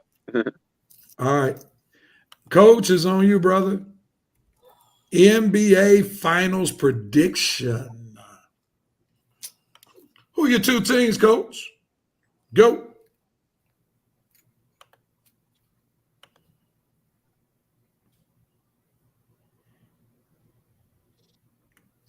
Coach protest until I play the music. Okay, go, Kevin. Oh, you always mute me all the time. Well, you got a little background noise going on. So go ahead. The Celtics and the Suns upset. Why so? Suns got it. If they can stay healthy, they're gonna be tough to beat. Very tough to beat. All right, Celtics because of the obvious. Celtics because of who? The obvious. They're stacked. Yeah, they just dangerous. They and then they say that the health of both teams is gonna determine a lot. Amani, who you got? Milwaukee and the Mavericks. I will want Milwaukee to win, but I think if that happened, it'll go 7 games. But with a Milwaukee pullout. Red, what you got? Now, we all know the last time the Celtics won the championship, who came back and won the next year, and I say history repeats itself. But we won't be playing the Celtics. Like our money said, we'll be playing Milwaukee and the Bucks. My prediction is Lakers over the Milwaukee Bucks for the NBA Finals. Lakers get ring 18 to join the Celtics. And then next season we'll beat the Celtics for ring 19. That Milwaukee pick is kind of dicey. Who's their third player? We'll figure it out. We got Dawson Connect. We got a few options, bro. We'll figure it out. I'm saying who's Milwaukee's third player? Oh, Milwaukee. Yeah, they're gonna have to figure it out. Milwaukee may need to make a trade, probably to get that third player. So Red, your prediction is more so Boston hate. I think Milwaukee gonna bounce back and have a good year. I think it'll be between Milwaukee and Boston for the East. That's what I think. All right. AD for MVP, Winston says. We agree with Street Clothes gonna win MVP.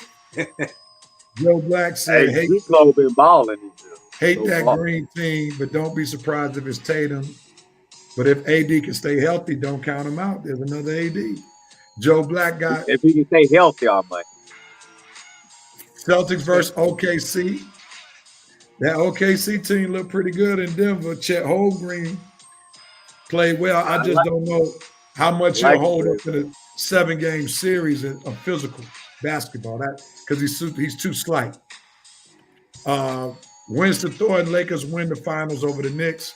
LeBron retires after the season and his 5th ring. I don't know if he's retired. He got to make sure Bronny's treated well. All right, last one. His other twin, Russell Wilson.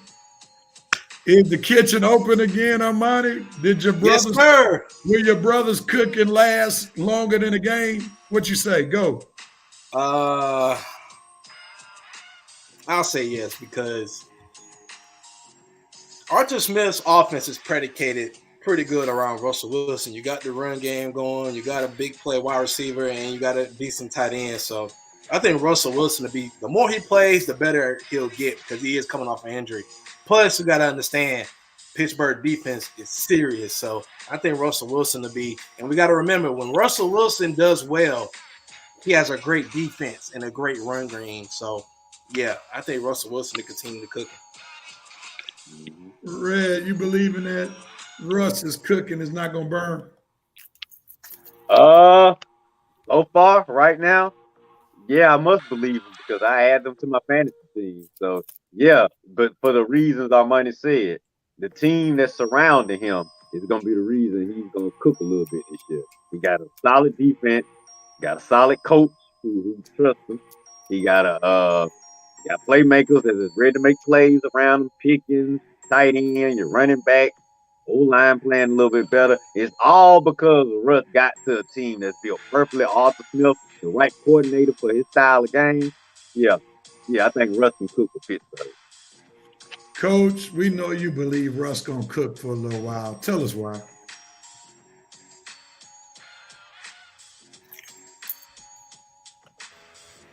But the thing about it is, his touch passes are a lot better. He puts a little more under the ball for the receivers to go get it. So that helps them out a lot. So for right now, yeah, the Giants are a good sample size to work on your game bit.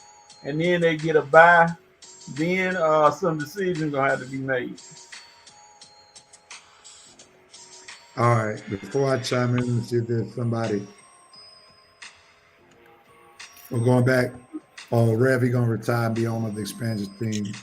Vegas and pick up Giants. So that's not. Yeah, I keep forgetting. He owns the team. He'll make sure it's coming to play for that team. Let me say this. I'm not sure if this cooking is going to last. And here's why. Now, Armani, I know you looking for redemption. Man. Because I had to sit here and Revenite Nation had to sit here on this show, hear you prophesy for 3 weeks, talking about Russell Wilson coming to Denver is going to overthrow Patrick Mahomes. We saw how that worked, right? Rev, that was 2 years ago. That was 2 years ago.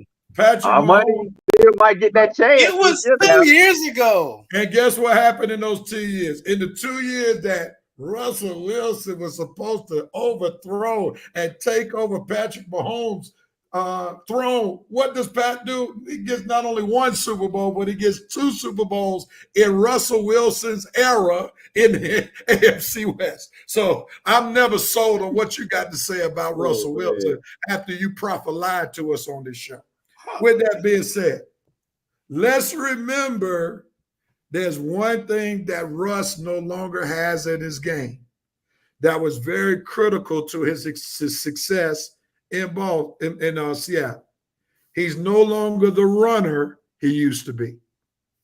So my question is, how will he continue to be able to cook when there is a solid pass rush that he has to deal with?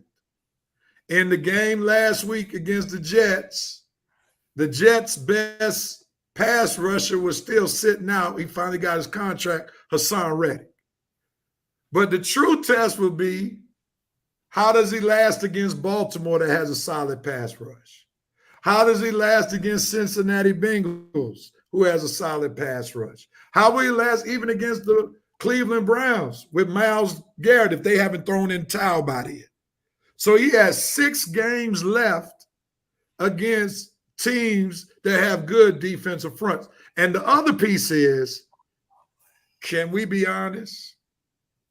Those moon balls that he threw, the reason why they were receptions because it was a testament to the greatness of George Pickens, not his accuracy. Let's be honest about it. George Pickens finally got a chance to showcase his talent. And Russell Wilson's passes, a lot of them to him were not on the money. Now, who would like to refute what I just said? Well, first of all, Rev, keep coming back from injury. Let's give him a little. Let's give him a game or two to get back right. Second of all, Stop right there. Stop right there, Armani. Okay. If we give him 5 games, nah, is that going to rejuvenate? Is that going to rejuvenate his legs to be a runner again? No, I'm not saying that it is. I'm not saying that it is, Rev. But what I'm saying is, do you think the Pittsburgh Steelers will make the playoffs? That's debatable. Okay. Okay. Here's the question I got. Is why you looking at me crazy, Coach? It's debatable because they have not. Don't look at me crazy when they've not won one divisional game yet. Yeah. So we don't even know they're the best in their division yet. We don't even know they're the second best team in their division. I won't say they're the best. They're the second best. I ain't gonna say they're not better than the Ravens to me, from what I've seen. That's what I'm saying. They're the second best. They're not the best. And they got to play the Ravens. They got to play the Ravens twice. Am I right about it? Twice. Right. Yeah. And then the Bengals are picking up steam. Oh God, the Bengals trash. defense is horrible. Joe Burrow trash. T. Higgins got a quad injury. He's still out. I'm talking Joe Burrow. Is he trash? Is he better than any quarterback that the Steelers trotting out there? Yeah, Joe Burrow got to go against the defense now. All right, so my point is, don't look at me crazy when they still got 4 games against the Bengals and the Ravens that could determine if they're a playoff team or not. So we can't speak definitively. Okay, I'm gonna say this. I'll say that that's a fair assessment. That's a fair assessment. What's the record between the Steelers and the Ravens the last 6 games? Coach, I'm not going to go by that because in none of those 6 games, guess who played? Derrick Henry. You don't think they're a much better team with Derrick Henry? Oh, absolutely. No, I ain't doubting that. But I know. So we're not going to do that right there because that does not mean anything when it comes to this game because the Ravens never had a runner like Derrick Henry. Yeah. Okay, I'm gonna need you to do this, Rev. I'm gonna need you to do this, and we're gonna move on. Let's put the NFL picks up. And let's see what as we get to going on, please. What they got to do with the Steelers making the playoffs? You know what, Rev? Here's what I say. You have a fair assessment when it comes to Russell Wilson. All right. We know how great Patrick Mahomes is. You ain't got to tell us how great Patrick Mahomes is. You ain't He's not even having his best season. They still undefeated. Okay, Rev. Okay, we know how great Patrick Mahomes is. Okay, we understand that. But I think that, like I said, I think the team around Russell, I don't think Russell Wilson is going to be here's what I say about the Steelers. Russell Wilson may not ultimately win you the game, but he's not going to lose you the game. And that's what I'll say. At this point in his career, that's what I'll say. So then what makes him different than what Justin Fields was doing? Well, here's what I say about the Justin Fields thing, right? So Justin Fields, he is the athlete that he is your boy wonder athlete, right? Justin Fields can't make all the throws when it comes to short intermediate routes. That's what hurts him. Russell Wilson can do that, and he can throw the ball down the field. So, I mean, Justin Fields can throw it. He can launch the ball down the field. But when it comes to short intermediate routes, and you got to have it on 3rd and 4, 3rd and 5, you can't make them. But he makes so forward with his legs, but your legs are not always going to save you, is what I'm saying. I think here's what I think we should do. And I think I was kind of shocked at Mike Tomlin taking a victory lap after one game. And the way he was kind of like I told you so. I told you so after one game. Like, bro, bro, calm down now. That was one game against a team that did not have a great pass rush. Yeah. But for the point is, yes, Russ can push the ball down the field better than Justin Fields. Can he escape like Justin Fields when he plays against those teams that have good pass rushes? At this point in his career, no. All right. Hold on. So we'll move on. All right. We're going to get to the NFL picks. Y'all keep talking for a second. I got to remove myself. I'll be right back. All right. It's time for NFL picks. Let's get it. Let's see where we at. NFL picks. Oh, here we go. Got a little movement in the rankings. Where we going? Where we at? I know somebody's on fire. F-I-R-E-E. Fiery. Here we go. Cold as can be. Last week. Woohoo. Look at here. Somebody was 14-1. We not Rev, all yours. I mean, we give you your victory lap. There you go. See, victory lap. We give you a victory lap. It's 1 week. You know, you got a nice little 3-game lead over me and Armani. Hope Red is starting to save his money unless he's getting he treading on thin water. So he may be waiting for Armani to get back down like he did last year. All right, Rev, watch him. That's enough. That's enough, Rev. That's enough. Now, Armani, if you choke this one away now, I don't know what to say. Because I'm already prepared. I'm already prepared to take Rev and coach out. And you too, if you come to town. Well, I just have to cash. I can finally cash in. Hey, listen, hey, Red, I'm only 4 hours away now. So whenever we can, I can, ain't nothing for me to drive down there. Come on. Well, I can cash. I mean, you cash out first, so I can cash out for you. Armani, you finally moved to Charlotte? Yeah, I'm in Charlotte now. Yeah. Okay. All right, gentlemen, we got these NFL picks that we got to make, and we got to get out. We got to be done because Red got an appointment, so we need to be through by 12:30. So let's get on with these picks. Let me give some good pick-em music right quick. Always good pick-em music. And gentlemen, just to let y'all know, we're going to start moving into the next weeks, cutting some of the games that we pick so that our standings won't be so inflated, okay? Because we're starting to move in the territory where we got the garbage teams that we have distinguished, and we know that certain teams will 9 times out of 10 win games. So this will be the last week because ain't no buys this week. Yeah. Starting next week, we just gonna do the big games. No more garbage. The games that matter. All right, here we go. Coach, since you took your victory lap, hopefully you're not tired from that lap. You want to go first or last? I'm first. All right, here we go. Jets versus Patriots. Who you got, Coach? The Jets got Reddick and they angry. Jets. All right, Amani, who you got? Jets. Red? Yeah, I'm thinking it's going to be unanimous with the Jets unless you surprise me with us. No, I ain't fooling with that. I ain't fooling with no Patriots. Jets it is. Amani, on to you. Packers versus Jaguars. Reverend Nation, feel free to let your picks be made known. The Jaguars do need a big win because right now they looking rough, but the Packers they too much right now. I mean they're a good football team. I did not expect the Packers to be like this with Jordan Love. Give me the Packers, even on the road. Red, who you got? Definitely Packers.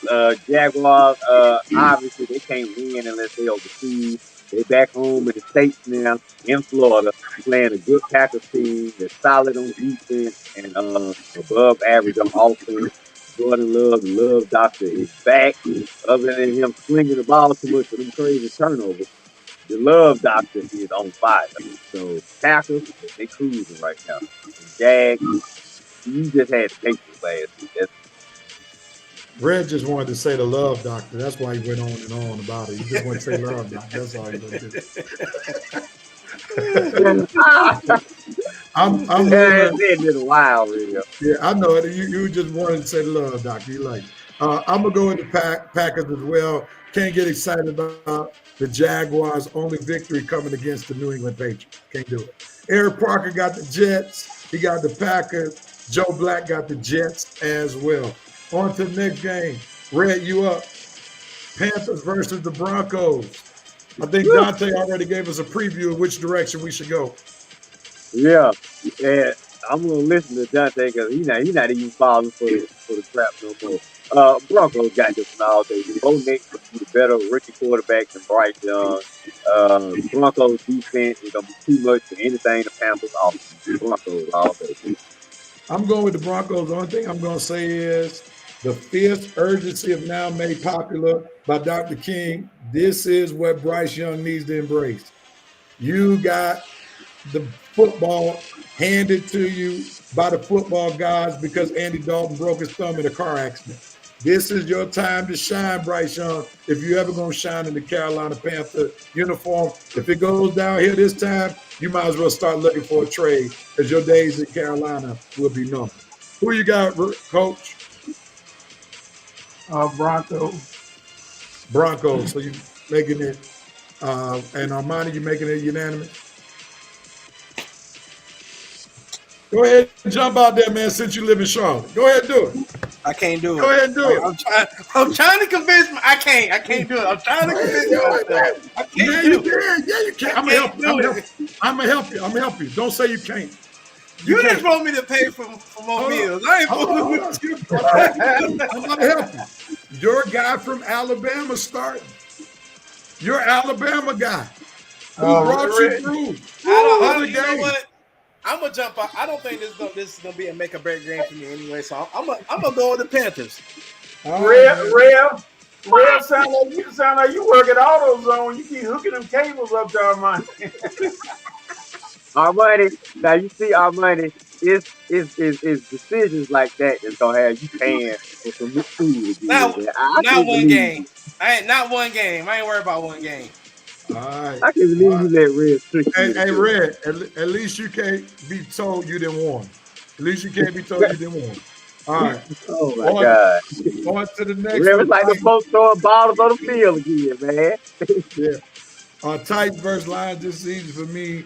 Detroit football will win this game handedly. Coach, who you got? Lions. Armani? Lions. You still feel like jumping out in the deep? Nope. That's that one game. That's my one game for the year that I'm gonna jump out on a limb on. I'm just because I'm Bryce Young. That's my boy. Hey, but no. You mean one game a week? It's gonna be one game a week, Rev. It's gonna do this. Maybe two. No. Red, you making this unanimous? Yeah. Lions. All right, let me go to Revenant Nation right quick. Joe Black got the Packers. Jags can go ahead and relieve Peterson of his duties. That's coming from Joe, who lives in Jacksonville. Eric Parker got the Broncos. Winston from the eye test got the Broncos. Joe Black, Broncos. And Winston got the Lions. All right, on to the next game. Coach, it's on you. There's a Tua sighting. Tua's coming back. Will that be the difference between the Dolphins beating the Cardinals? Yeah, they're going to win. I'm going with the Dolphins. All right. Amani? Dolphins. Any commentary on these games, fellas? No. Just I mean, we are a sports show. We need a little commentary, you know. You said I got you. You said you had to leave at 12:30. I don't have one. Red got to go, but I mean, we could say just at least one liner. Geez. Yeah, you got to just be that quick. Oh, okay, my bad. Okay. Go ahead. Red, tell us who's winning. I offer some commentary. Somebody got to. Cardinals, man, y'all are the most confusing team in the NFL, man. The weeks I don't believe in, that's when you want to go out and play. The weeks I do believe in, you get beat. Now you're facing a Miami team that I have no idea what type of Miami team is going to show up. Because Tua's back, but is he going to be rested? Is he just going to pick up where he left off? I don't know, but they're going to have to prove it to me. So I am going to ride with you one more week, Cardinals, because Miami got to prove that they are ready to get back to this team. And Kyle and his boys, they jiving right now. Marvin Harrison back in the fold. I'm gonna ride with the Cardinals and see. We're gonna see just how rested, Cardinals. I'm done. Cardinals. I'm gonna ride with the Dolphins. This game is at home. Plus, you got a rejuvenated wide receiver base who's looking to do something. Matter of fact, Tyreek Hill said, y'all can put me in on fantasy this week. So I'm going to go with the Dolphins being rejuvenated because they have their quarterback back. All right, on to the next game. Amani, you're up. Saints versus the Chargers. Derek Carr ain't there. And the Chargers are at home. Chargers for the beat down. Okay. Red? Yeah, Saints been stinking since week 2, and the stink ain't gonna stop this week, especially in the SoCal. Chargers all day, baby. I'm going with the Chargers as well. No Derek Carr. Jim Harbaugh wants to bounce back from that L they took against the Cardinals last week. Plus, they're at home. I'm going with the Chargers. Coach? Chargers, they got more than enough to win this game. On to the next one. This is on you, Red. Ravens versus Browns. Divisional game. Who you got? This is the easy pick so far. Browns, y'all are done. Watson is done. Your backup, you should have bought Flacco back. All these teams that need backup quarterback, you should have bought Flacco in. Well, you didn't. Now you're done because the Ravens are balling. Ain't nothing stopping. It's going to take a team like the Chiefs or the Steelers or one of these powerhouse teams to stop the Ravens. And you ain't it, Cleveland. So Lamar is going to eat. Henry is going to eat. Flowers is going to eat, which means my fantasy team is going to eat. So eat them up. Tug it up, Ravens. Get full off the Browns, baby. So my fantasy teams can beat Rev and Coach for another week, baby. Let's go. Ravens. Just for the record, Red, when you went head-to-head with Rev this year, who won? All right, move it on. Real boy. Foul point already. A point. That's a point that put a W in the W column for Red. But nevertheless, Armani, I beat you too, didn't I?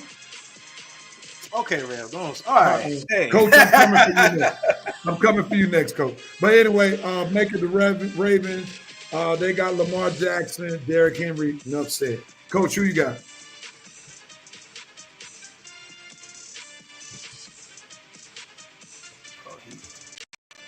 Go ahead, Coach. This they call the song "This Is What Legends Are Made," and Jameis Winston starting that quarterback.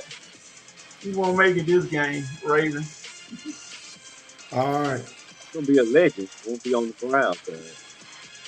And Armani, who you got? Yeah, Ravens. My son been talking about Lamar Jackson this, Lamar Jackson that all week. Ravens. All right, so I guess your daddy ain't too happy he's becoming a Lamar Jackson fan. Well, That's why he's walking back. Yeah, the Ravens is his mom's team, so he all Ravens. All I hear is Lamar Jackson is. So, all right. Oh, my dollar money, there you go. Oh, no, I thought I saw him. Love it. Did Dad have to whisper in your ear when he came back? Remember the Steelers now. All right, on to the next game. This is a good one. Colts Texans, the star running back for the Colts. He's coming back this week, but I don't think they'll be beating the Texans in Houston. The Texans need this W after coming off of last second loss to the Vikings last week. So give me the Texans. Coach? Texas, C.J. Stroud going to throw for over 350 yards. Armani?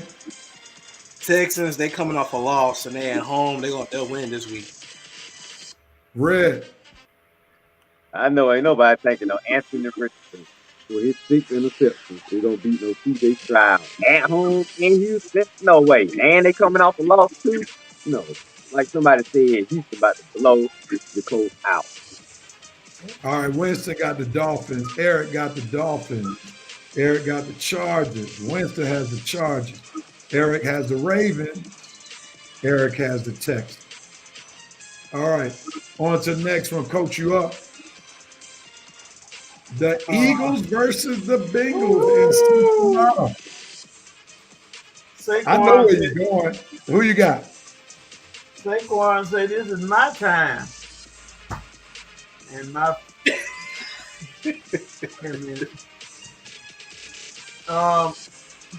Eagles out last second field goal. Yeah, I knew you were going Eagles. That's somebody who could beat your team in the division. I knew you were going there. T. Higgins is still hurt, and then they got one of the corners is out. So, hey, gotta do something. Armani, who you got? Yeah, with T. Higgins being out and that Cincinnati defense is shaking. Oh, my goodness. But, yeah, the Eagles will win on the road. They'll run on the road this week because they got the healthier team. And, unfortunately, I don't think Joe Burrow can overcome, his defense and then one of his better wide receivers being out. Red, who you got? I tell you who I don't got.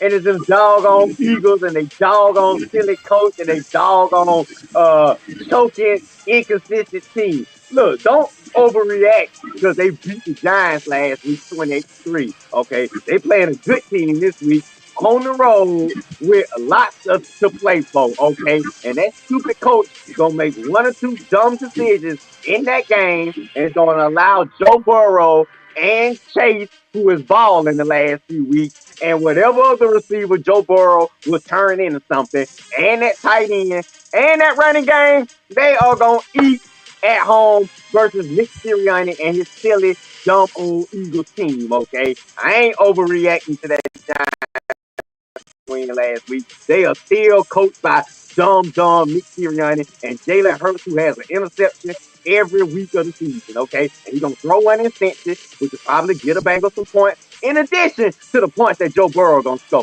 Bengals win, Eagles lose, Nick Sirianni on the hot seat once again. Fire them up, Philly. Fire them up.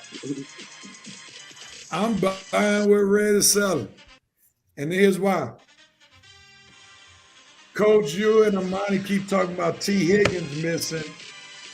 There's a tight end that's missing for the Philadelphia Eagles, Dallas Goedert.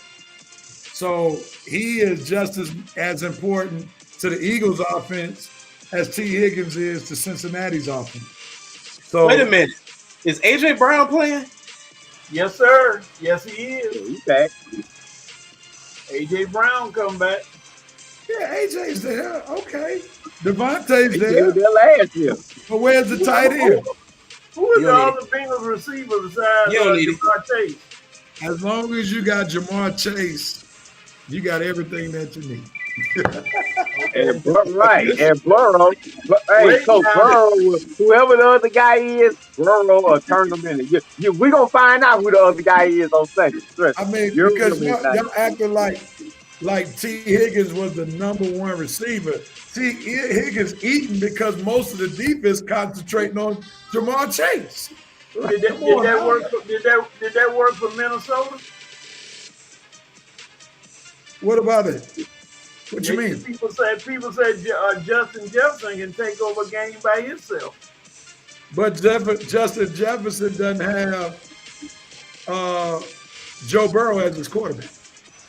Yeah. Sam Darnold been throwing pretty good. Are we gonna put Sam Darnold on the same playing field? Come on, Coach. Let's stop that. Please stop. No.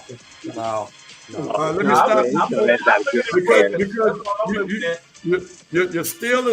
you're still a slipper starting to show. Yeah.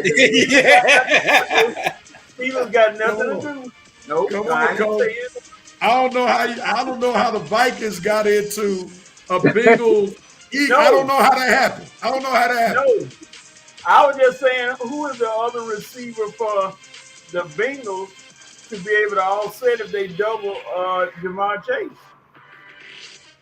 It don't matter. It's going to be one-on-one. He got to be serviceable, period. I don't care who it is. The bottom line is they got Joe Burrow. I believe in Joe Burrow, and I believe Joe Burrow can do what needs to be done, whoever the second, third, or fourth receiver is. That's what I mean. And then they got the kid. Then they got the kid Brown, who's emerging as a major running back. He surpassed Moss, and Brown is something to be a force to be reckoned with. So I think, man, I don't know why I'm spending all the time justifying my pick. I'm going with the Bengals.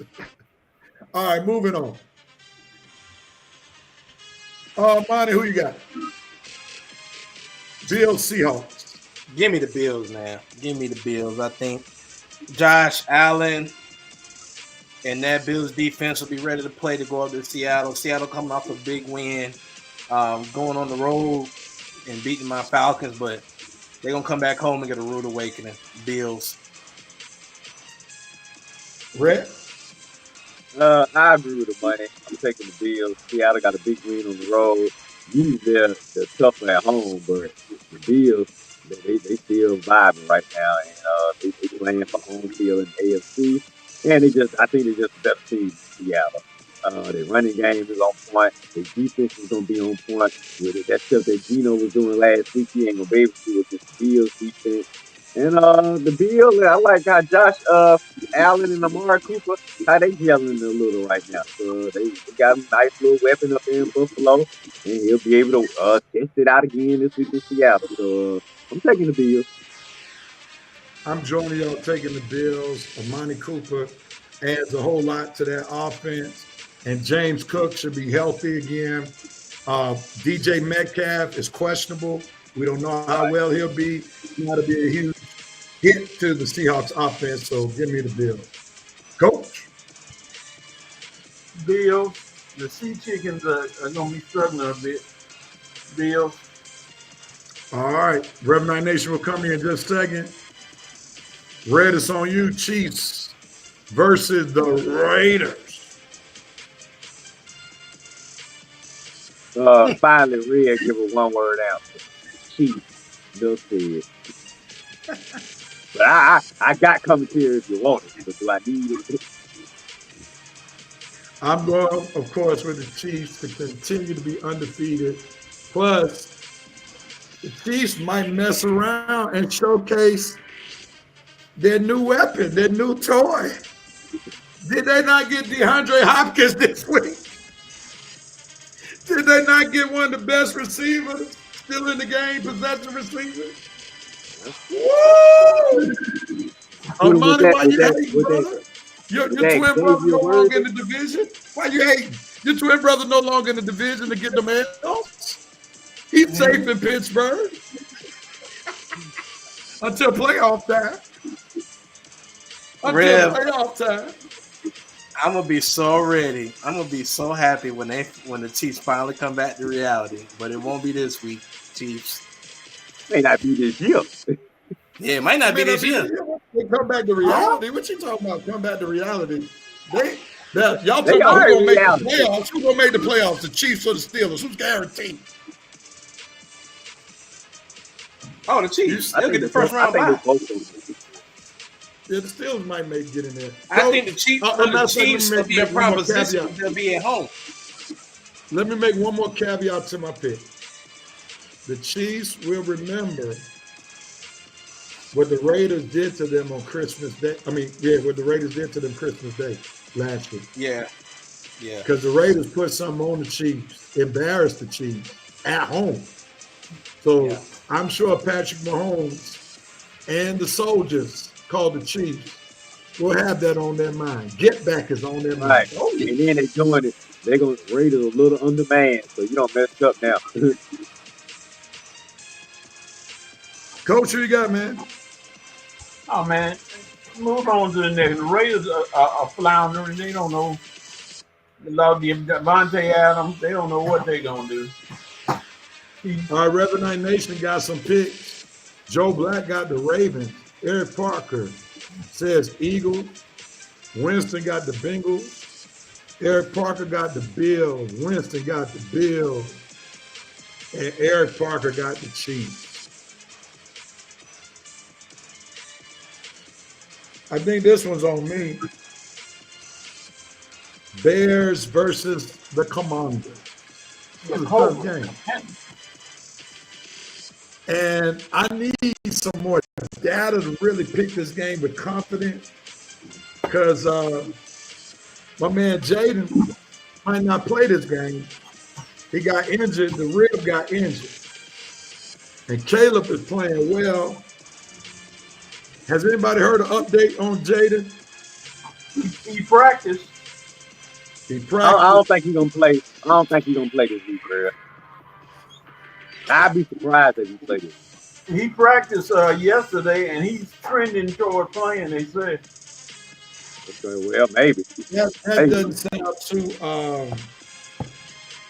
good to me. I'm gonna go with the Bears. Caleb Williams is playing solid football, and if Jaden is not healthy, I don't trust whoever the backup is for the Commanders to beat a solid Bears team. Oh, you know who it is.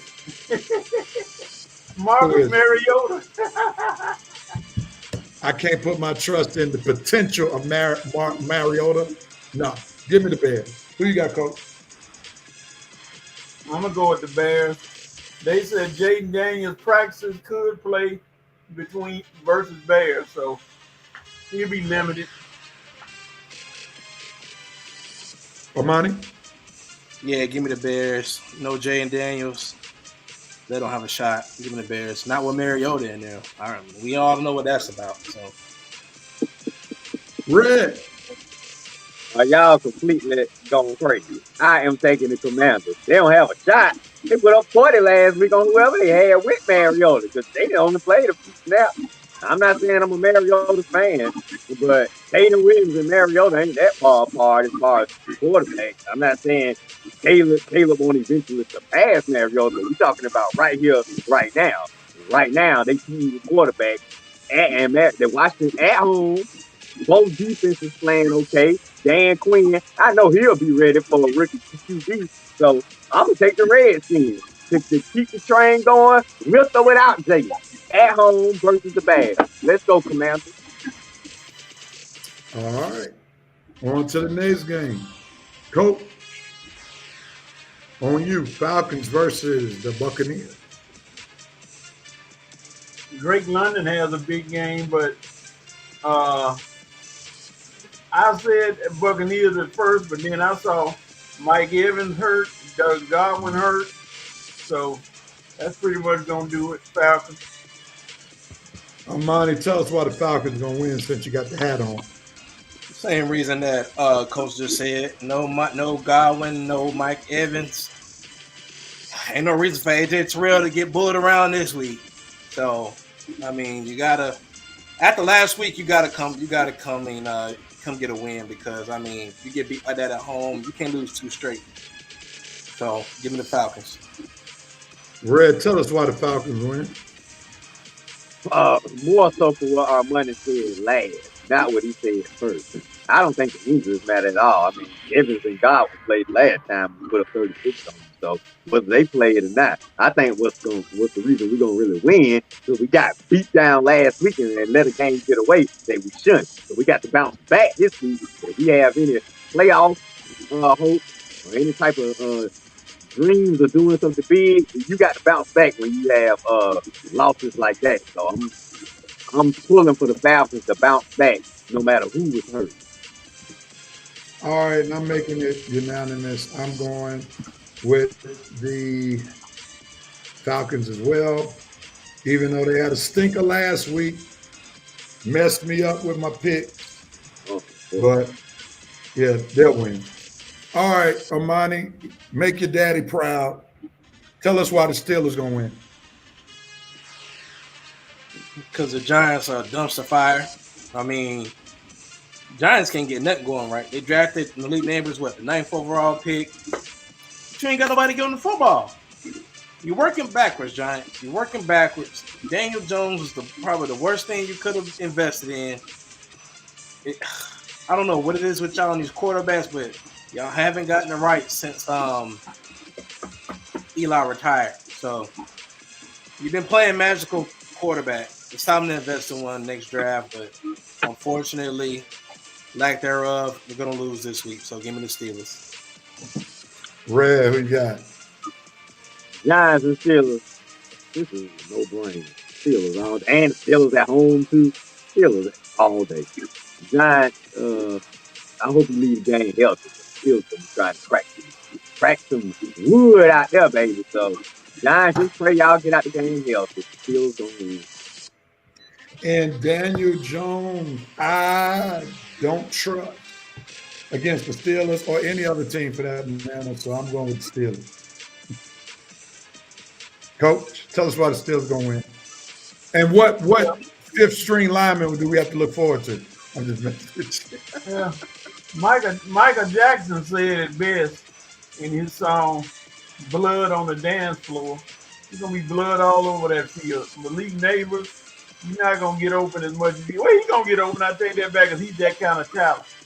That was good, Coach. Can't do nothing about Malik Neighbors. He's a bad kid, but overall, it's going to be running for your life. Steelers going to win at home. And then they get a bye, so they're going to go all out early, try to get a big lead, then sit people down and rest for the bye week. All right, Winston has the Bills, Eric the Chiefs, Eric the Bears, Winston the Bears, Eric got the Falcons. No trust in Lake. The coach's corner got the Buccaneers. Eric Parker. Come on, Coach, man. Now you just being a butthole with that team. Eric Parker got the Steelers. Winston has the Steelers. Last game, gentlemen. Cowboys versus the 49ers. This game is in San Francisco. So, Red, it's on you. Who you got, man? I can't believe I'm saying this, but I am going with the Jerry world. I mean, as negative as they've been all week, they need a little light at the end of summer. And, hey, the Niners, they just as hurt and just playing just as bad as the Cowboys. So I don't know how any of y'all can come on in and pick the Niners with such assurances as if they've been playing good too. Both of these teams been disappointing all year long. But I'm going to take the healthier team, and that's the Cowboys. I don't have no faith in either one of them, but I'm just gonna take that. Let me see what it is. Let me see what it feels like to be a Cowboys fan for 1 week. Let me see what it feels like to cheer for Dallas, so I'll know in the end what it feels like to be disappointed by them. I'm gonna be Maceo of the week, y'all. I'm gonna be a Cowboys fan on Sunday, and I'll tell y'all Monday how it felt. But just for 1 week, real Dallas. I'm going to go with the 49ers. I'm a hold out hope that Debo Samuel's going to play, even though he's questionable. So if Debo plays, I think they win, but he is coming off pneumonia. So that's going to be really tricky. They got out the hospital. Yeah, but I don't trust Dak Prescott. The defense still doesn't have Micah Parsons. And they're pretty predictable on offense. So I'm still going to 49ers at home. This is the kind of game the 49ers got to win. Coach, who you got? If all four of us were in the backfield for the for the 49ers, we would probably have about 300 yards rushing. I'm gonna go with the 49ers. Okay. Cowboys can stop the run. Amani? Well, truth be told, Coach, since I'm the youngest one, I'll probably have like 250 by myself. Anyway, I'm gonna go with the 49ers. You got to win these at home. So I'm gonna go with the 49ers. Cowboys, they about like my Sixers. Y'all keep trying to ramp up with star power, but guess what? It's just time to blow it up. It's just time to blow it up. I'm sorry.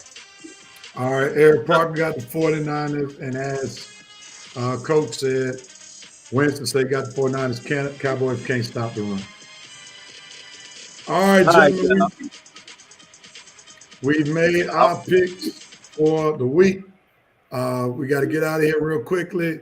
We have the You Have the Right segment, and that will conclude our show. Who has the right to do what? I'll go ahead and start since I got to leave first. Lakers and Falcons. Y'all got the right to keep my weekend undefeated. Lakers, you got Sacramento tonight. Falcons, you got the Bucks tomorrow. I think my Dogs are off this week. And the Hawks too. The Hawks, you got the right to beat shut. So Hawks, Lakers, and Falcons, you got the right to keep my weekend undefeated as you have so far. So I need the Lakers to beat Sacramento tonight. I need the Hawks to beat Charlotte tomorrow, and I need the Falcons to beat the Bucks tomorrow. 3-0, fellas. Let's make it happen. Real Coach on Monday. I will see you guys next week and see you on Facebook, online. Holler at you fellas. Have a good week. Peace, man. Armani, who has the right to do what, when, where, how?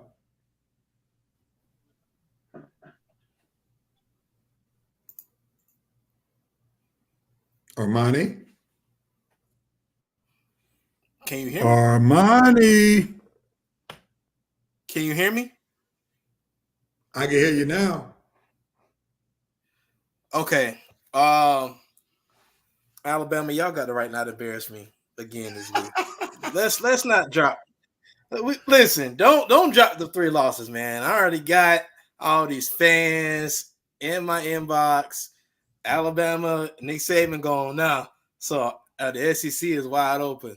Yeah. You had to wait till St. Nick left, with the exception of Georgia, but just don't embarrass me this week. I can't take another Alabama loss no more this season. And if you do lose, I mean, not the Missouri. Wait till we play LSU. Definitely not Auburn. Wait till we play LSU. Don't lose to Missouri, please, and thank you. All right, Coach. Who has the right to do what, when, where, and how? You sound like a politician. Please and thank you. Goodness. College football. You have the right to have some great games today. I'm looking for some good action in the end tomorrow. Browns, give Jameis Winston some courage to beat the Ravens, even though that'll take a modern miracle. And for those of you who went for Navy, well, you went for Navy. What's the score, Coach? 14-0 Notre Dame. Okay. Way to go, Armani.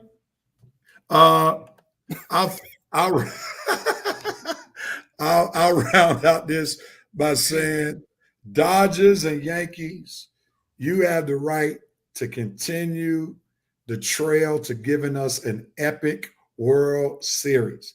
This is type this is the type of series that will rejuvenate MLB to be back on the map, the same map that y'all used to be on back in the day where MLB was bigger than the NFL. I don't think that ever happened again. But this type of series will get you all some of the younger viewers that you all have been looking for. So keep up the great World Series work. I don't have a dog in this race. I think the Dodgers going to win the series, but all I'm waiting to see is just a classic series. You all gave us a great game one, and I'm looking for game two tonight. With that being said, we want to thank everybody for blessing us to have another wonderful Red and Rev sports show for this week. We want to thank all our Revenite Nation for blessing us with your virtual presence. And thank you for watching episode 348. We'll be back next week.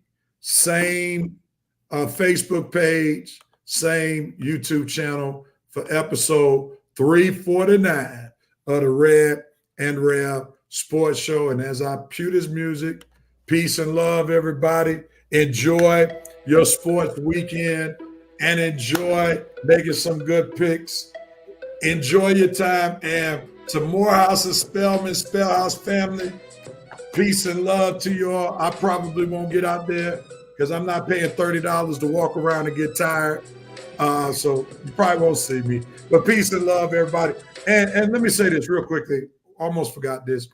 On a somber note, my prayers go out to a guy I used to play against, also played with, Sharif Abdur-Rahim, and his family had a huge loss, unexpected loss. His brother, Amir Abdur-Rahim, lost his life to medical complications, a rising coach at University of Southern Florida. My prayers and condolences goes out to Sharif, the Abdur-Rahim family, University of Southern Florida family.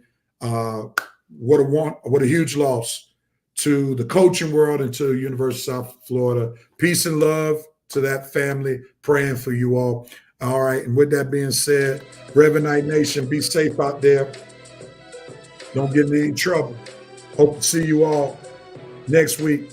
And if somebody could, will somebody tell our officers they need to show up to the show if they want to still be officers? All right. Thank you very much.